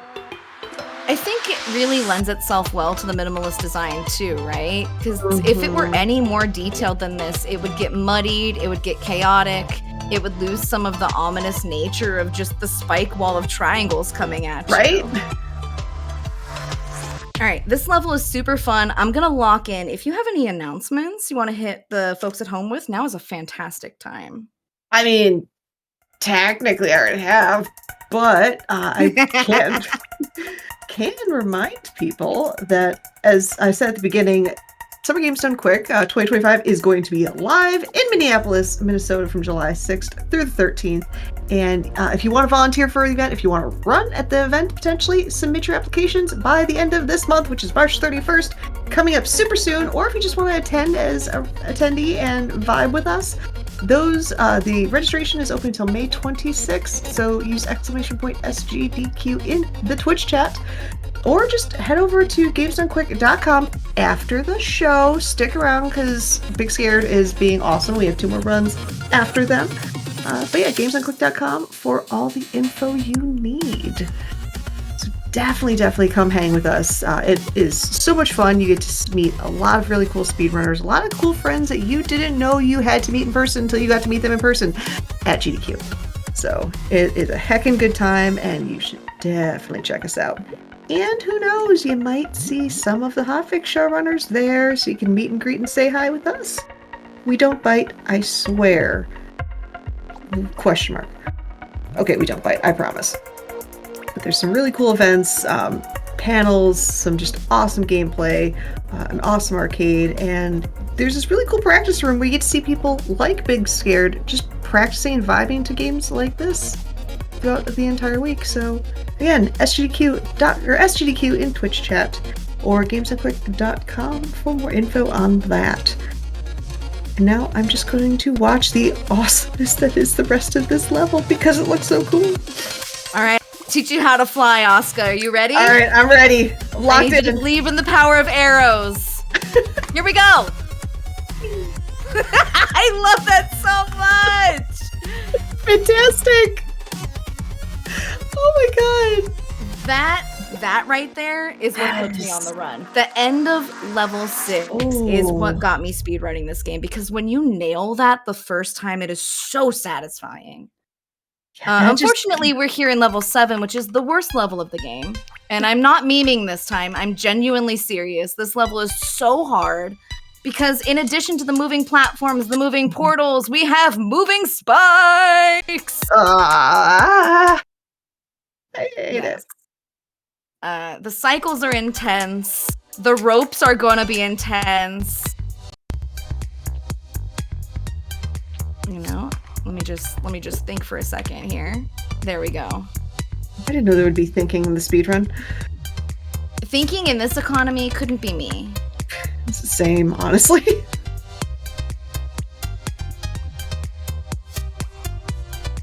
All right, we're gonna flip through here. Whee! I also love that everything, like the different colors are significant. Like Yes. it's just, it adds such a cool pop, but it's like, yeah, no, there's a reason these colors exist. It's like, all right, yeah, I'm cool with this. Yeah, everything is visually distinct in a way that makes it Maybe not the most inclusive, because as far as I know, there's no like colorblind settings or visual settings for that. It is a student game, right? Gotcha. So there is distinction. I don't know how inclusive that is, but it is still very helpful. Makes sense.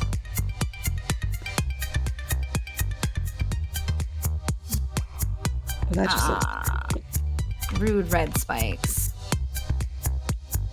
There we go.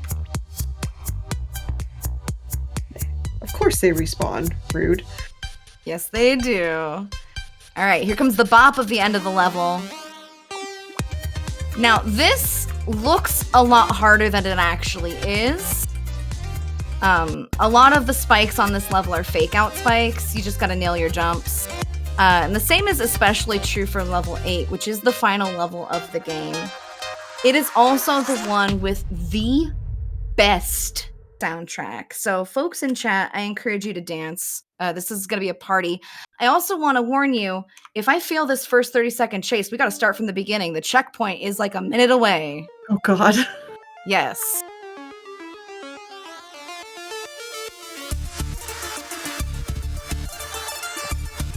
We got this though. Oh, 100%.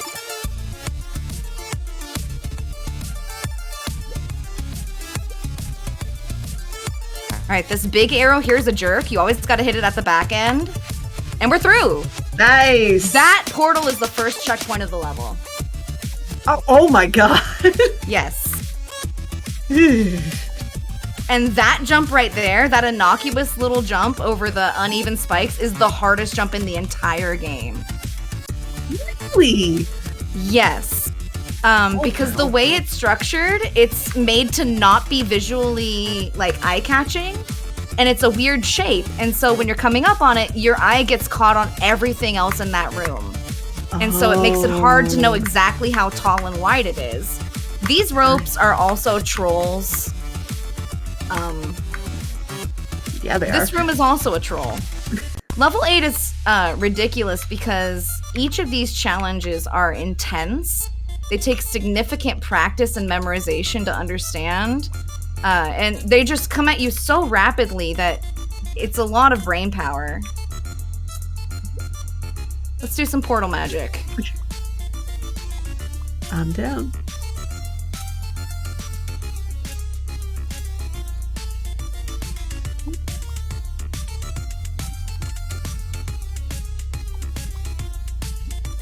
All right, here comes the finale. I'm gonna lock in. Enjoy, folks.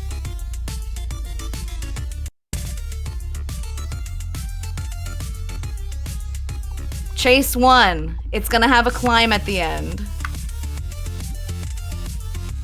Such a bop, though. Such a bop.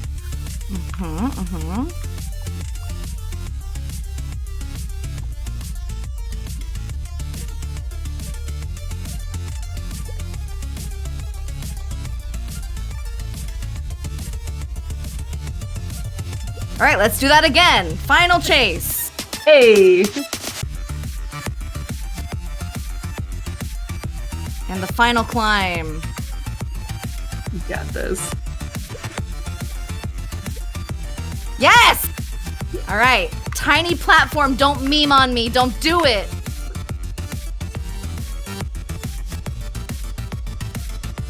Gaming, we're free. Yes! And that, my friends, is Neon Beats, glitchless, any percent plus DLC, and that is time.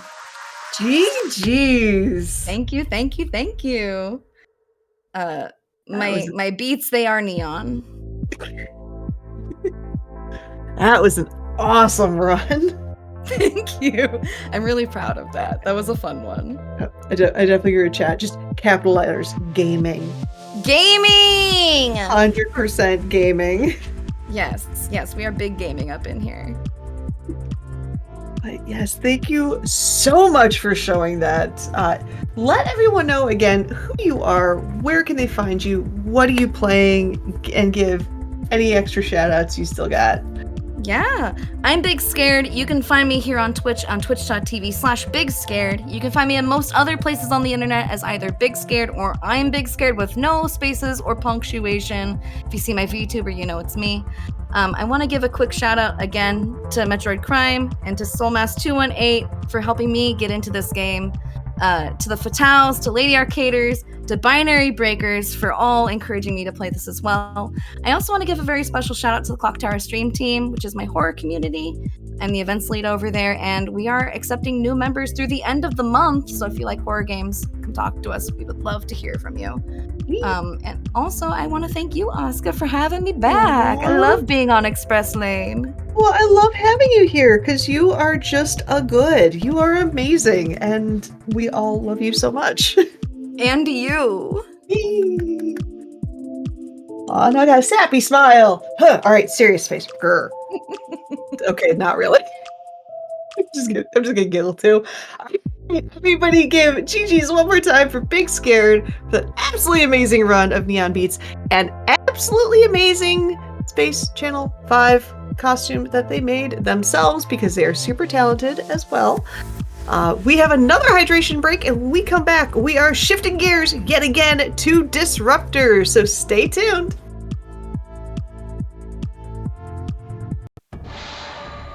Welcome back to the Express Lane, everybody. We have 2 more amazing runs to round out this awesome night of super cool runs so far, and we're just going to get right into it with our next run. Looking at my list, I hope I'm pointing around. It's somewhere around here, I think. We are playing Disruptor Japan 80% regular with Nick Astalis. So Nick, hello, how are you?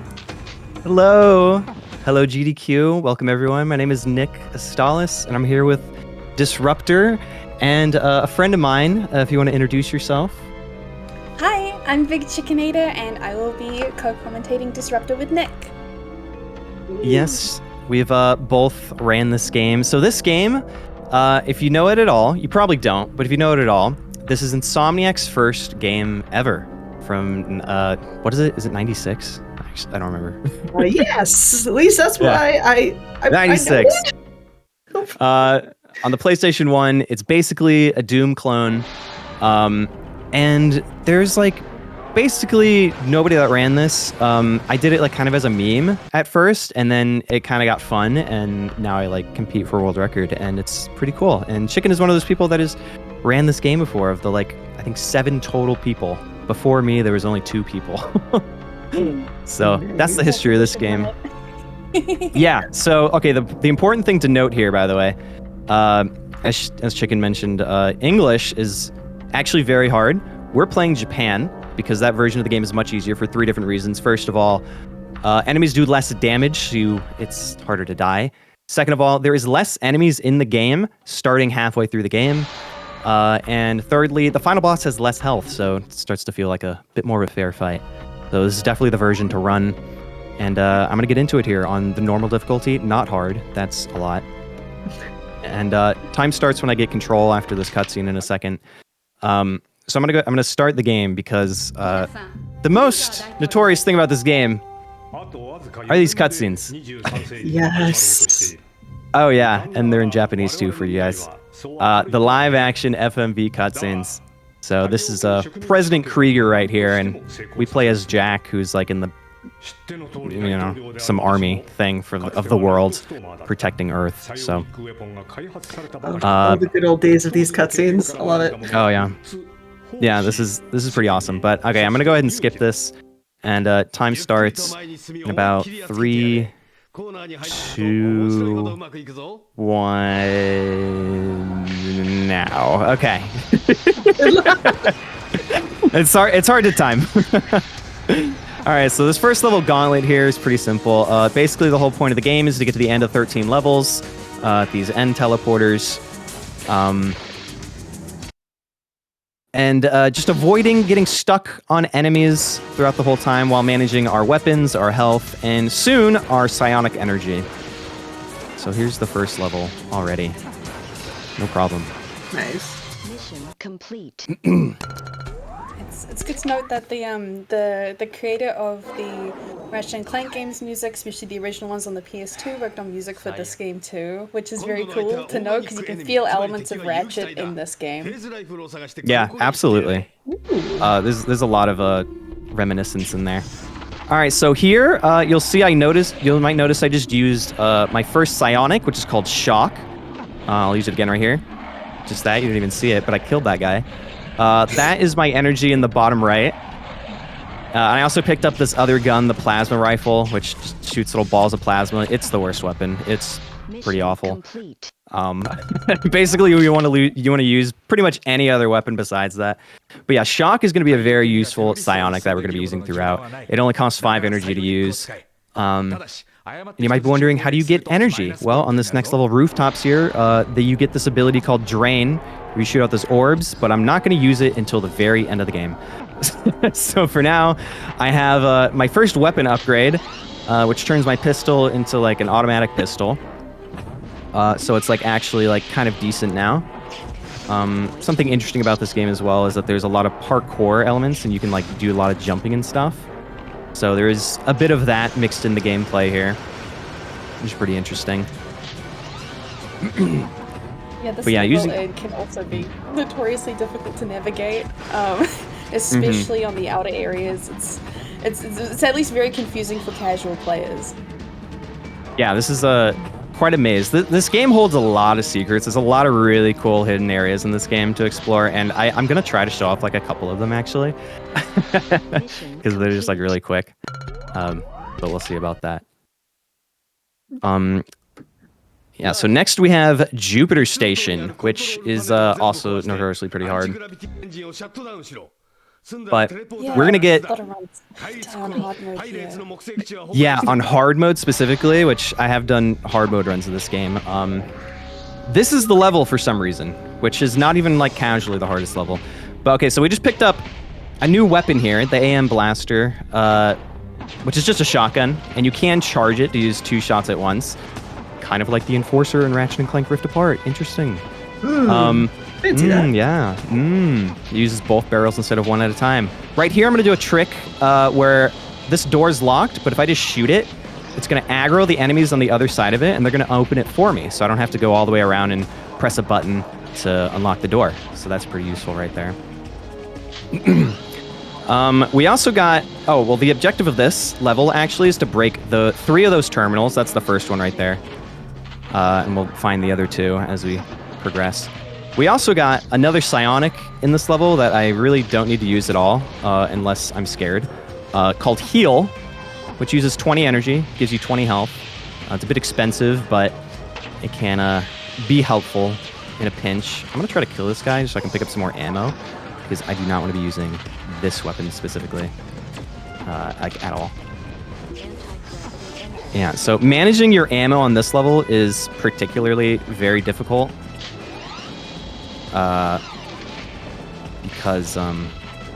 Because you just get this weapon for the first time, so you don't start out with any.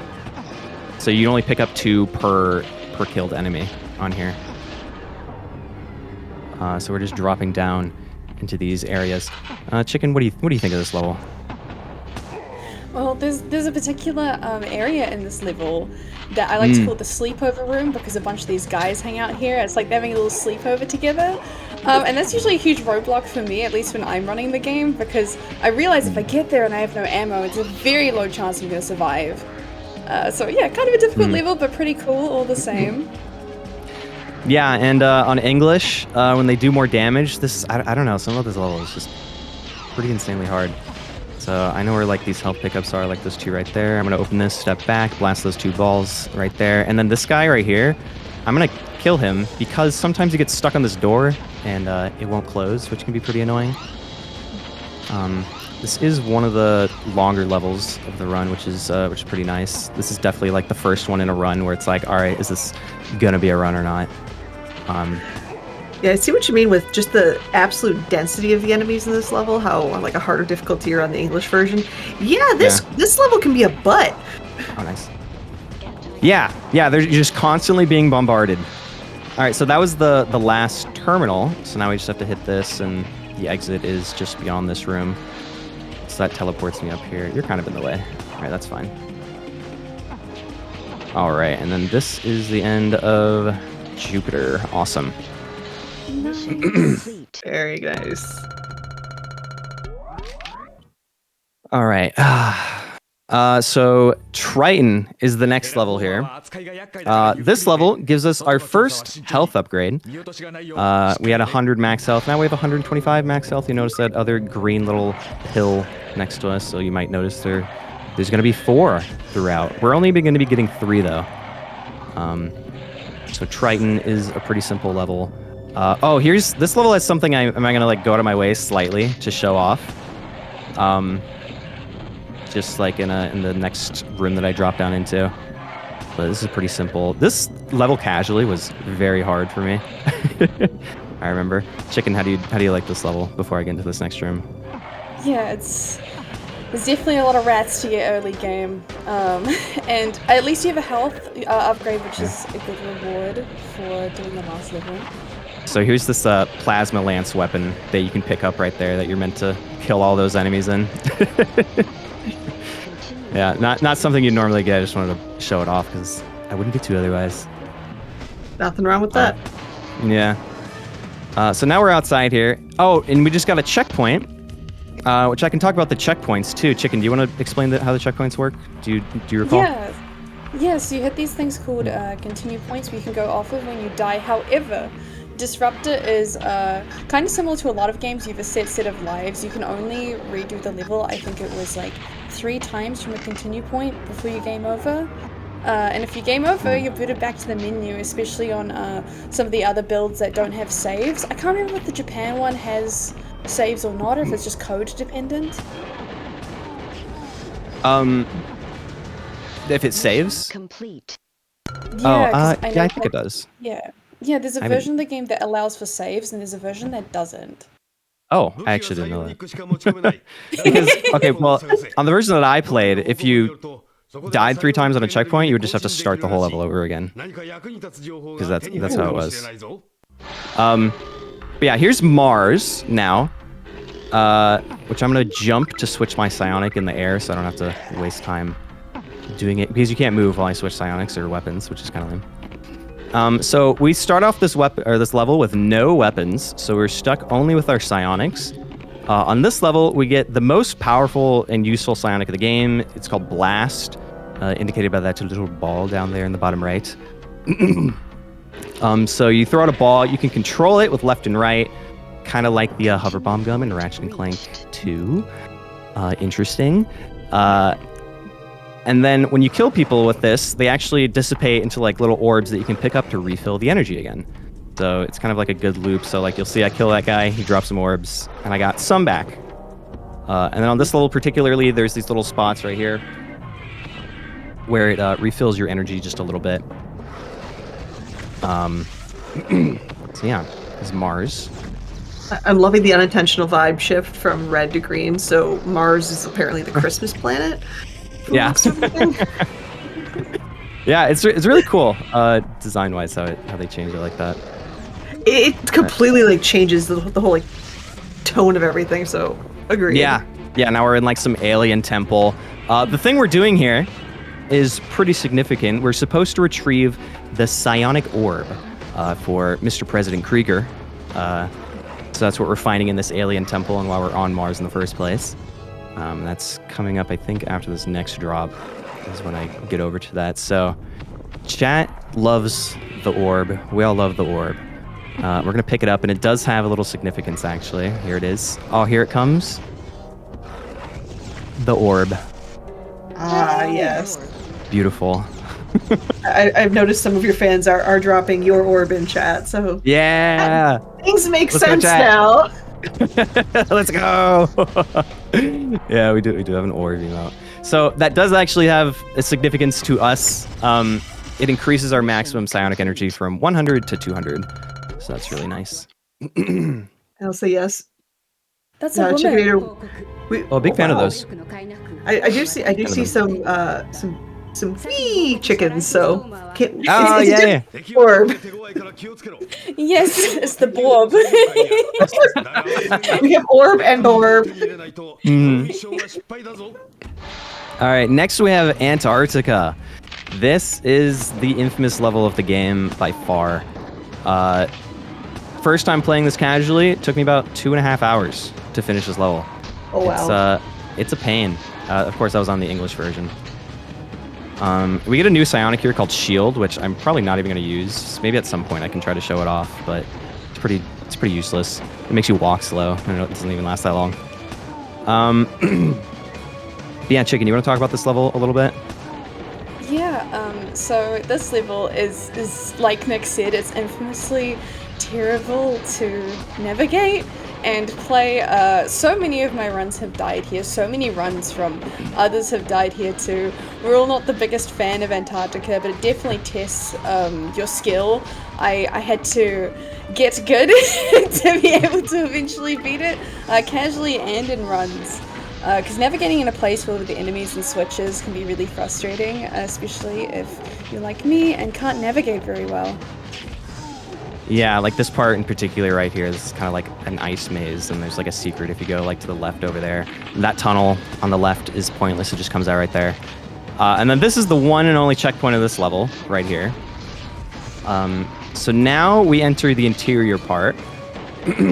And let's see, I'm about to do a couple of things here on this level. First of all, we're going to encounter why this level sucks so much. It's mostly those guys. They're pretty awful. They use the... what is it? The Am Blaster? Or something? Or this is the Blaster. I don't know. You can see I already used all my energy, so I am using like a little bit of Drain for fun. So there's a button down there. But if I just hug this wall and spam triangle, it will actually... It just like doesn't check the y-axis. And you can press that button from above it. But okay, I'm going to do the biggest trick in the game right now. This elevator skip. I'm going to go into the map here, which I can still play the game. 1, 2, 3, 4. Shoot the cannon 4 times. I'm out of bounds. And I rise up through the floor with the elevator behind a locked door that I would have had to otherwise go into a completely other room to unlock.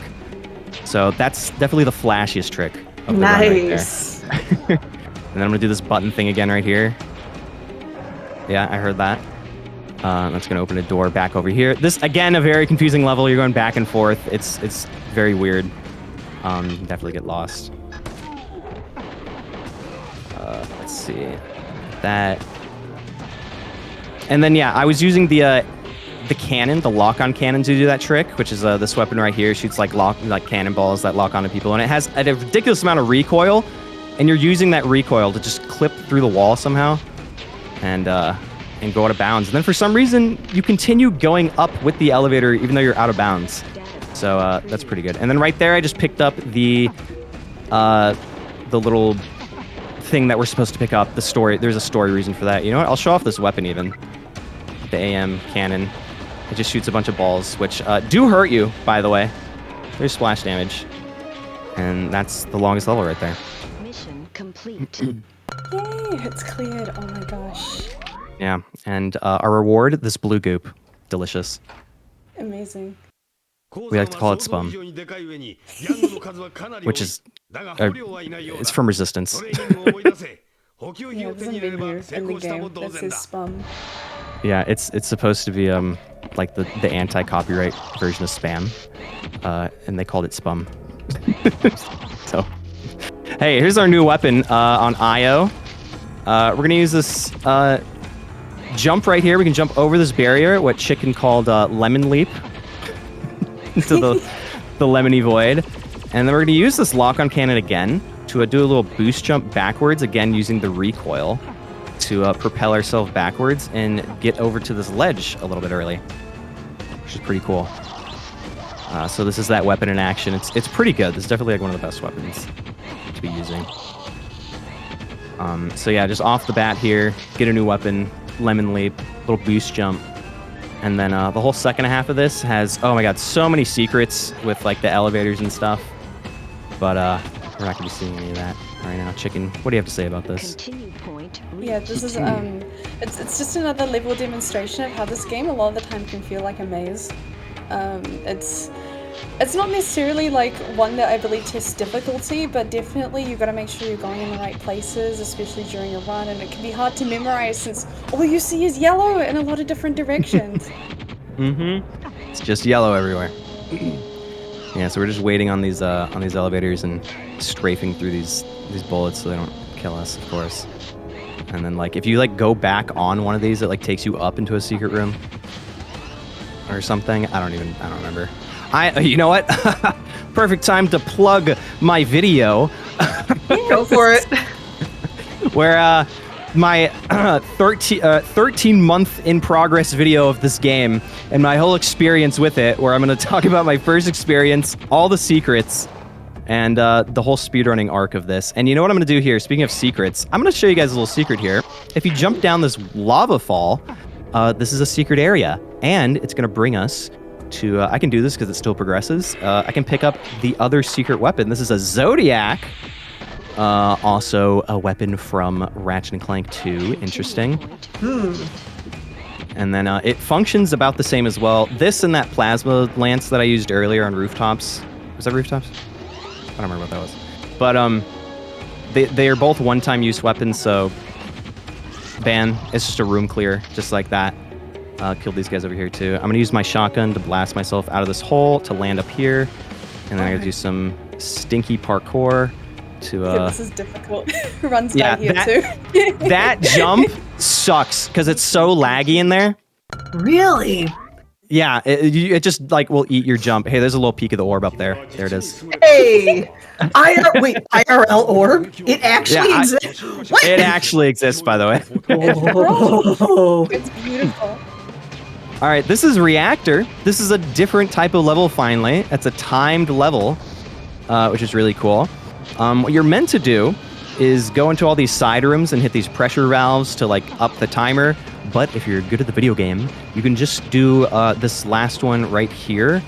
And that's all the time you need, these 35 seconds. Because there is a little skip that we can do. I'm gonna run backwards. I'm gonna jump up onto this broken platform. Oh, that was super fast. I just used the shotgun to clip through that, and I just fell down from up there. And this is the end. And then I had to go run to hit that trigger so the door would open. And then that's the end of the level. I'm going to pick up this health upgrade. That's the third one. We got the second one at some point. And then if I can, awesome. I picked up another Zodiac right here. So a lot of things happening really fast right there. I like how you just casually show yourself that, oh yeah, I am good at this game. Yeah. In case I wasn't personally aware. Yeah, I mean, that was a really fast clip. I got that like immediately. I love those. All right, so Habitat here. This is my personal favorite level to do. It's just like very quick and it's like very satisfying. And just before this, when I was practicing, I kind of was like experimenting with like a new kind of idea that you can pick up that Zodiac at the end of that level and use it in this level, and I never like really considered that. So I was just kind of experimenting when I could use that, which I think I decided to use it in this next room. So this is Egypt in a spaceship. So I'm going to use it right here, actually, on this room, which is absurd on English. There's an unreal amount of enemies in there. Oh, so back on IO is when there started being less enemies in this version of the game. Because on English, from IO, Reactor, this level, and the rest of them, there's just more. And I don't know why.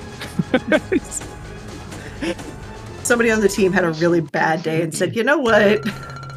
Yeah. Let's memorialize this bad day. So what happened is that was actually a trap. We are now captured. And the president is trying to... We were there to assassinate President Krieger, by the way, because we realized he's evil. And then he captured us, and now we're in a dream. So love a good dream sequence level, of course, you know. Yeah, trust me, it makes sense. Yeah, no, it definitely makes sense, yeah. So no weapons in here, psionics only, but that's totally fine. We're just going to use shock in this first half and then blast in the second half. So I'm going to like sidestep over here to like manip this enemy spawn so they're not too much in the way. And then I'm going to try to do...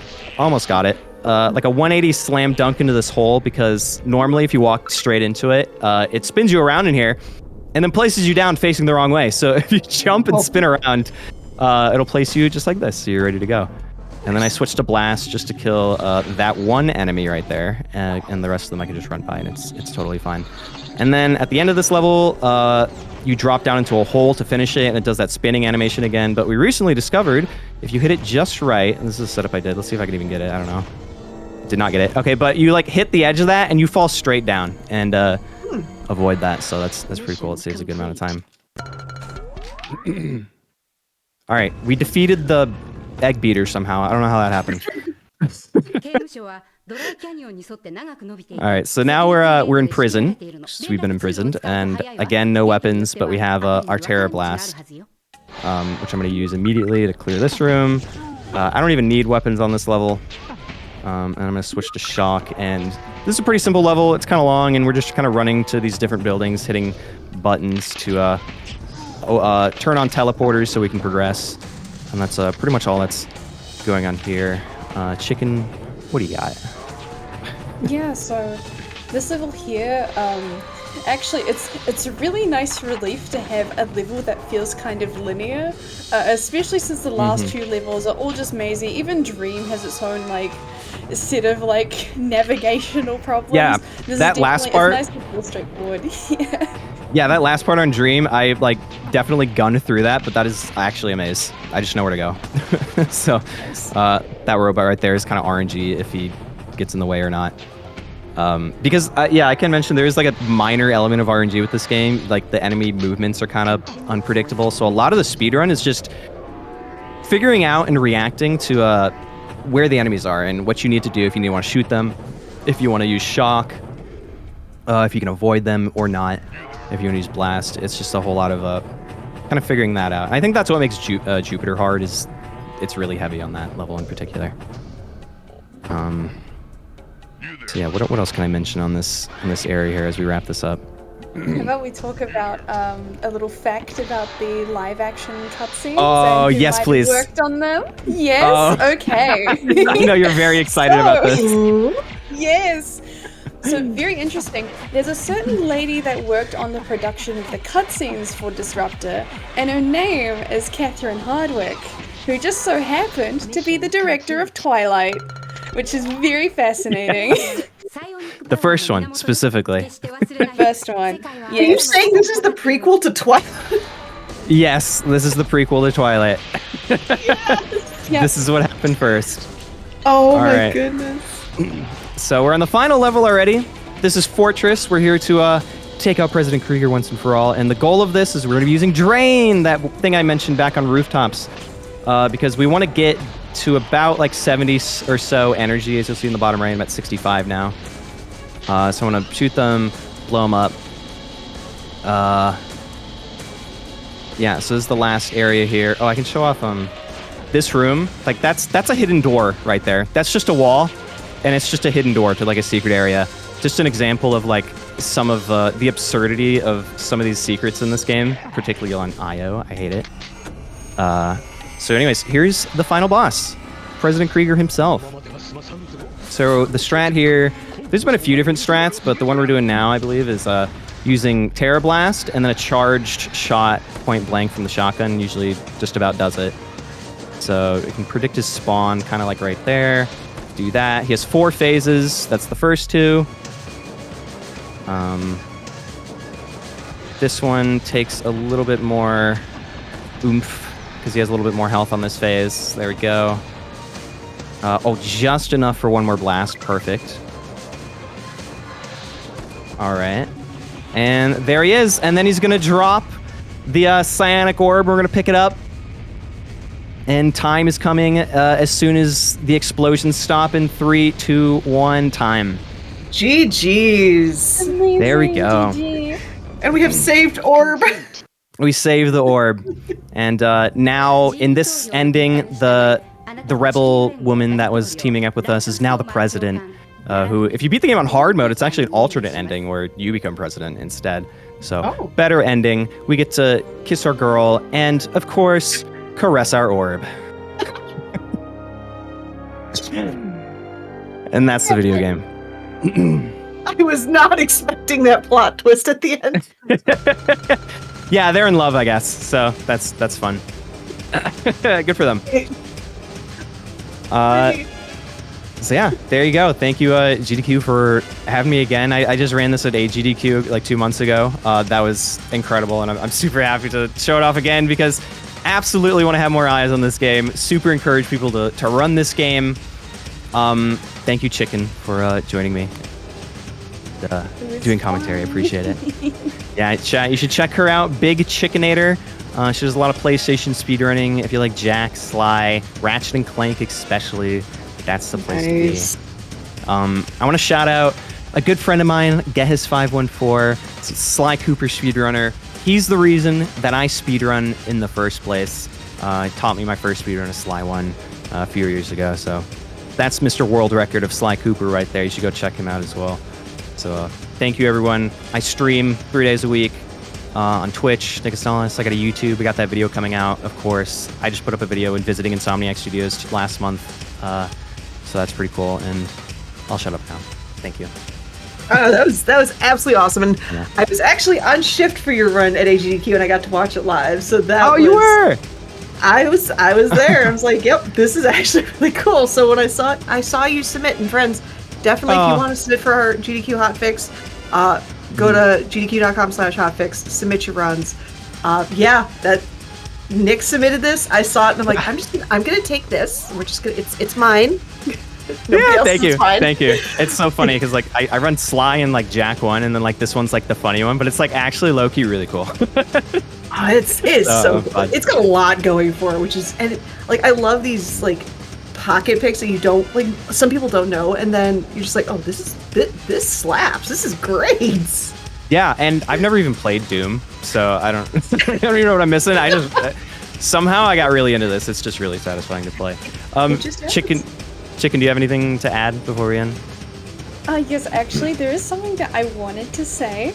Okay. Okay, first of all, thank you for having me on, but also, in Nick's new in Nick's new video where they visit Insomniac Studios, there's something Disruptor in there, and I think that's really cool. I think They that's remember. really worth mentioning. Yes. I remember Disruptor. They remember Disruptor. I just wanted to mention that because Insomniac, big studio for them already, like still having homages to this game is such a big thing. And more people should run it.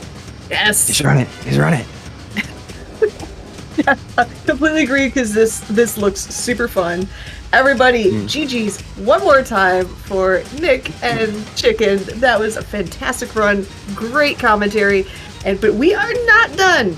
We have one more run, and we're kind of going into the mascot land to a different type of orb, one with a fishing pole that might be named Big the Cat. So stick around, and we're going to be going to Sonic Adventure soon. Hello, everybody! Welcome back to the final run of today's Express Lane, and we have saved a big one for last. We have our favorite round boy with his fishing pole and his frog. It is going to be Sonic Adventure Big Story run by Allegro. So hello, how are you? Hi, my name is Allegro, and I am doing great tonight. But yeah, this is going to be big story for Sonic Adventure on the Dreamcast. So, just the thing right here, I'm playing on the limited edition disc, because why not? I'm not going to have many opportunities to showcase this disc, even though it really doesn't have anything special going on for it. So I brought on a very interesting commentator today. If you want to introduce yourselves. Options. Hi, I must include 3 to 25. I'm Select a file. also a Sonic Adventure runner and a former big world record holder on Dreamcast.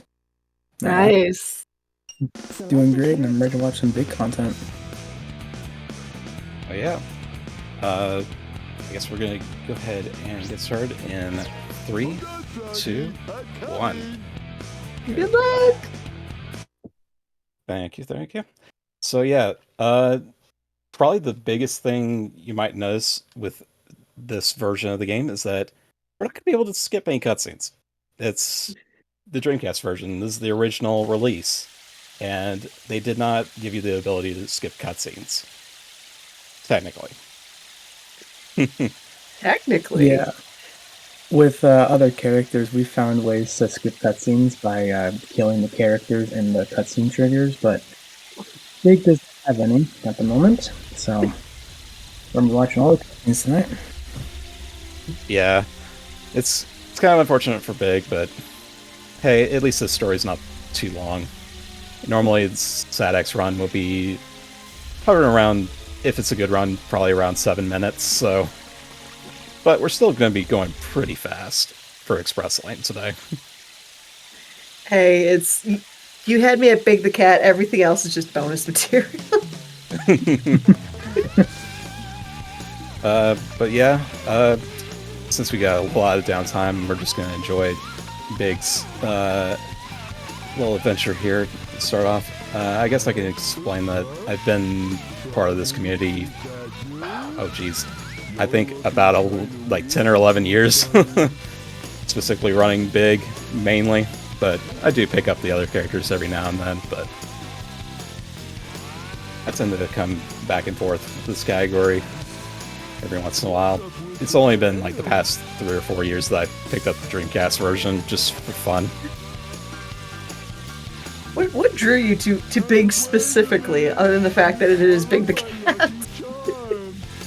I honestly, it's kind of hard for me to pinpoint why, but I think it's because as a kid I struggled with Big, and it's one of those things, it's like, it's very cathartic to just destroy this, like, years down the line. So That makes sense, honestly. Yeah, I could see that. but I yeah, know I've done a few runs that are just very much the same thing. This is a very big run, indeed.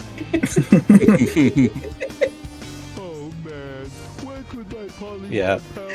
Usually I'm like mashing the start button, I'm like, wait, I'm on Dreamcast, I can't skip this. It's a bad habit of mine. But yeah. Kind of funny. I have the opposite problem. Because I started on Dreamcast. Oh! See, I yeah. can skip this. I can Happens completely far too understand that. But yeah, Big's main movement is just going to be doing short hops. That's just the fastest way of gaining speed.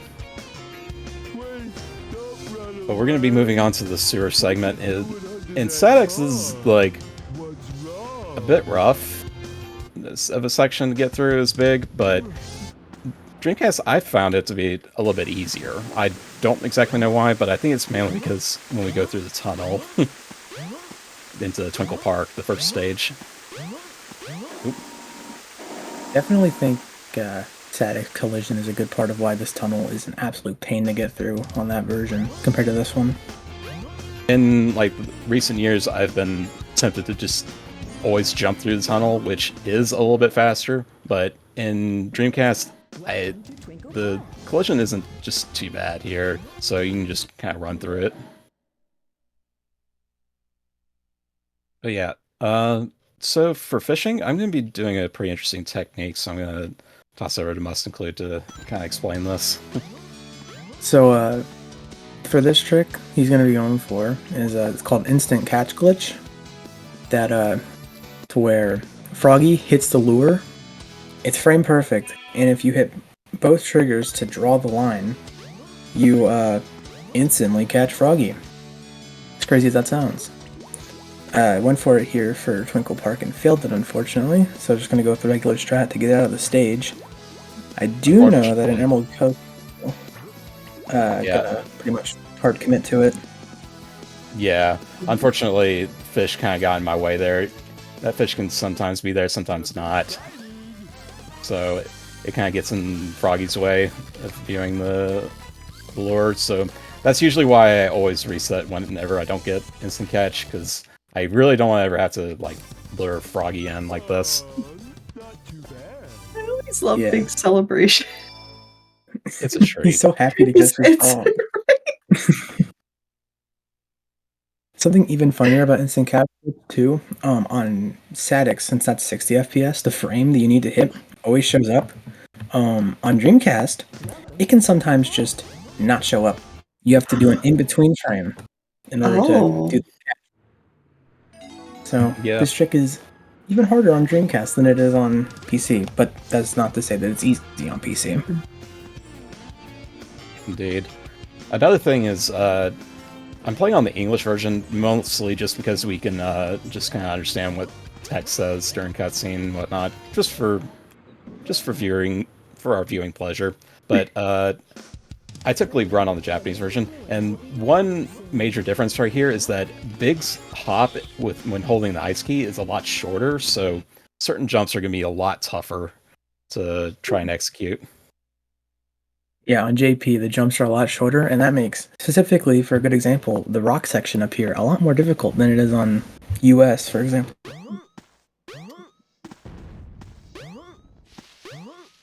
Oop, got kind of stuck on the stairs there. That happens sometimes. Yeah. On JP, you have to like keep your momentum from your initial fall off the very top in order to get over the rocks easily. Otherwise, you're just stuck in hell. Rock hell. Alright, you got a good ice key throw. If you kind of throw it when Big's falling down, you can kind of line it up perfectly. Now, here, the game expects you to get the life belt. We're going to skip that. That's just kind of a long cutscene, so we kind of want to just ignore it. But there is a kind of a consequence for doing that. But we'll get to that later. Now, was you falling or jumping down from the ladder, skipping that cutscene, or? Jumping at the ladder there, that was mainly just to hit the loading zone. So, gotcha. It has less of an effect for Big because he has the fastest climbing speed, but it still does save like a fraction of a second. Makes sense. It's funny, for such a big guy, he's really fast at certain things. Right. Yeah. Amy is the slowest ladder climber. Really? Is it Gamma or Amy? Yeah, Amy is. I think no, it's Gamma and then Amy. Gamma and Amy are so slow on ladders. It's crazy. Yeah, it's ridiculous how slow they are. Look, that's a heavy hammer, all right? Fair enough. And I mean, Gamma's literally a robot. I don't know how it counterbalances Big's bigness, but we'll just say the hammer's made of lead or something. It's just more fluff. Yeah. Say that much. Fluff and happiness. I tried doing a bit of a wall run there. If you hold a certain angle, Big speed is a little bit faster. If you hold like a certain downward angle, it's a little bit faster than the hops, but I'm just appreciating the concept of Big the Cat doing parkour. There's actually an interesting technique that Pasta Nova Delight found in DX. I think it works here too, but I haven't even checked that. It's called wave dashing. But yeah, wave dashing works on DC. Okay. But it's if you throw the ice key and then go up against the wall and try to throw the fishing line a certain way, you can like backslide through the door, but it's really difficult to get the camera right and everything lined up. It's just generally not worth it. Probably be more worthwhile in its ass setting, which could eventually happen at some point. I'd love to see a big cat.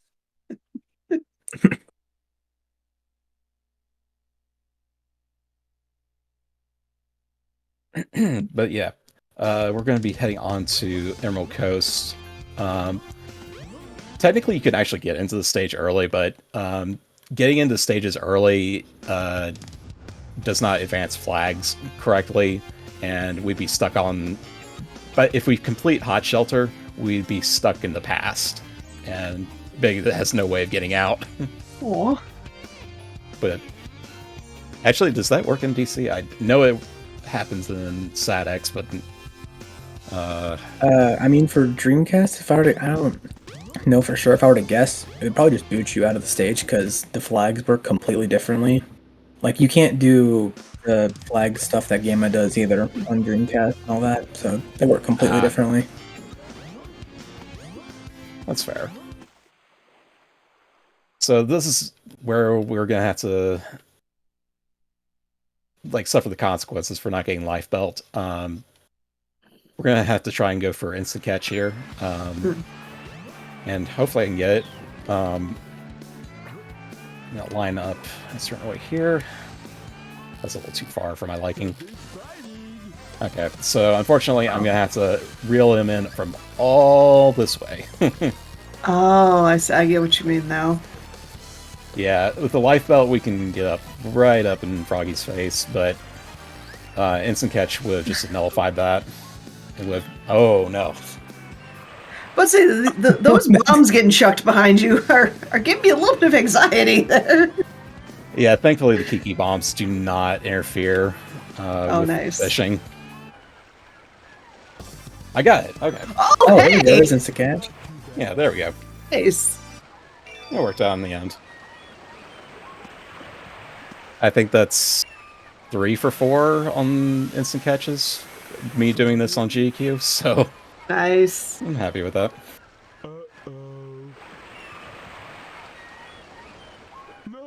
But yeah, Gamma's got our frog now. Rude. Will always be taking Big's frog. It's crazy. Yeah. I got worried for a second there. The game kind of hung. I've been having issues with this disc every once in a while. But I have backup. In fact, I've got 4 backups. Like my PS2 these days are starting to show the I'm gonna wait on the main menu screen just a little bit longer than I'm comfortable with before it loads a game. It's like, no, just please don't. That's fair. Gotta love discs. Yeah. All this new technology here's us playing on like Dreamcasts and old school PlayStations.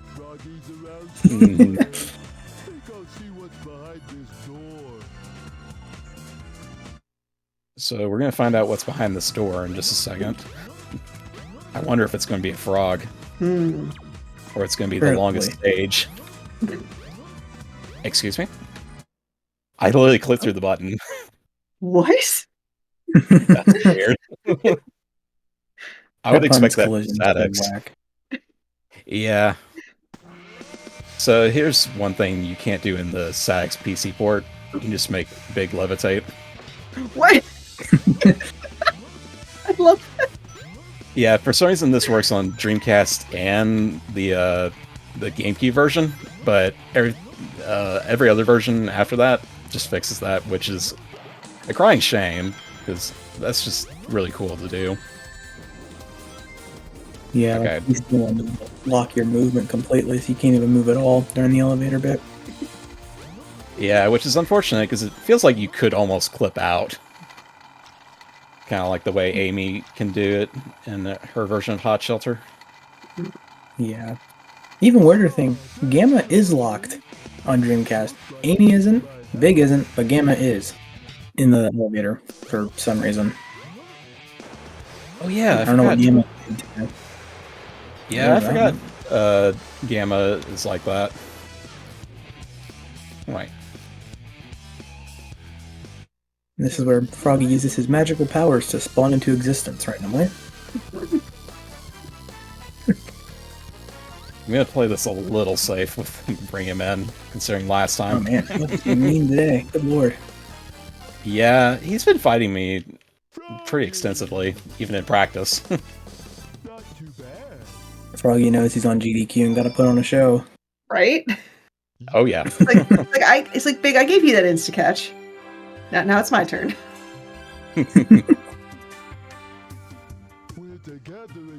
So this is an interesting fact, but in this cutscene you can actually die in it.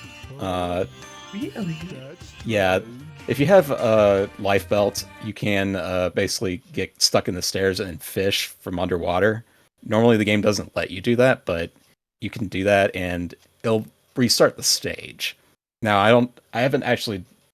I would do this on Dreamcast. I would do this on PC for all big emblems, though I have not done that on Dreamcast.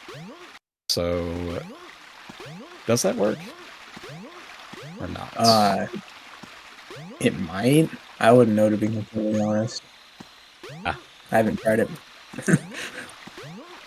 I've tried it in I've tried it in ILs before, but it's I don't know if that interrupts the cutscene in a certain way that lets us go into the past.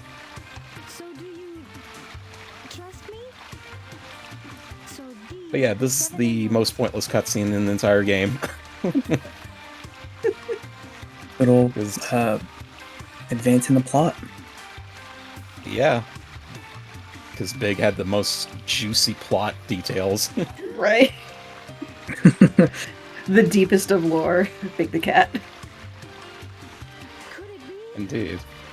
The servers are the 7 Chaos Emeralds, unified by one that is the controller. Turns out the controller was Big all along. Big the Cat is a Chaos Emerald. There is a Big the Cat fan game for the Unity engine where you do collect the Chaos Emeralds and you turn into Super Big, which is it's amazing.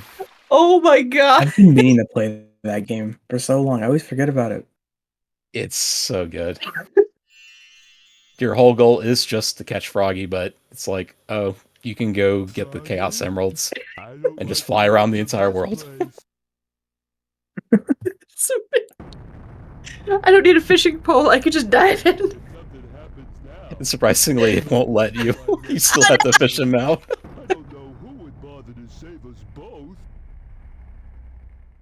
But yeah, we're almost done with the run, but we still got more cutscenes. Have a cheat code and then it's like Super Froggy. Super Froggy, that's crazy. That's hard mode then. Just trying to catch Super Froggy.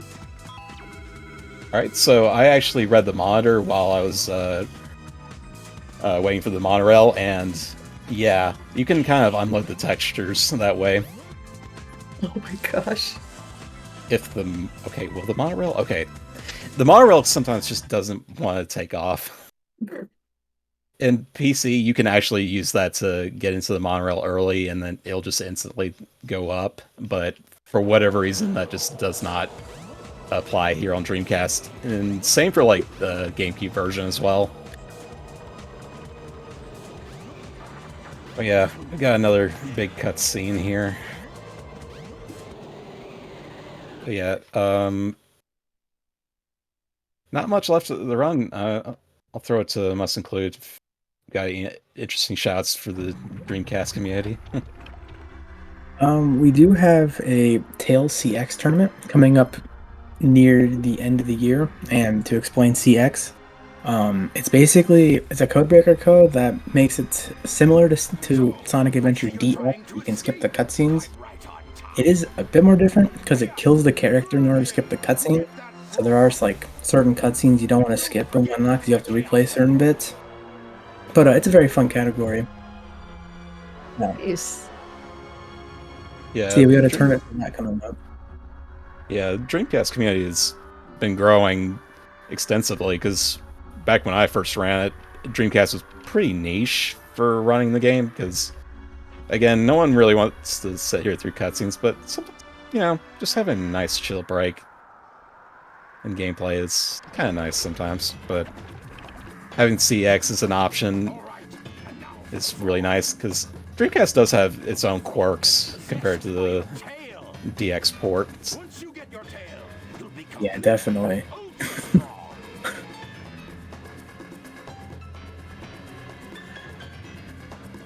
I will say that Dreamcast definitely has better textures, but that's just I would definitely say subjective. It looks better.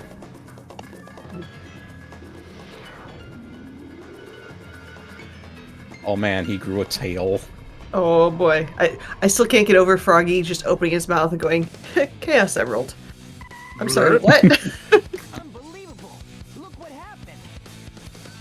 Chaos has transformed again. Also, It's thanks just for stopping by, Sonic. Glad you showed up. Froggy's just waddling his butt inside Chaos's jelly.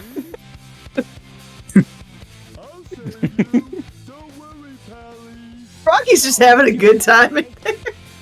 He's just enjoying the. He's enjoying the soup.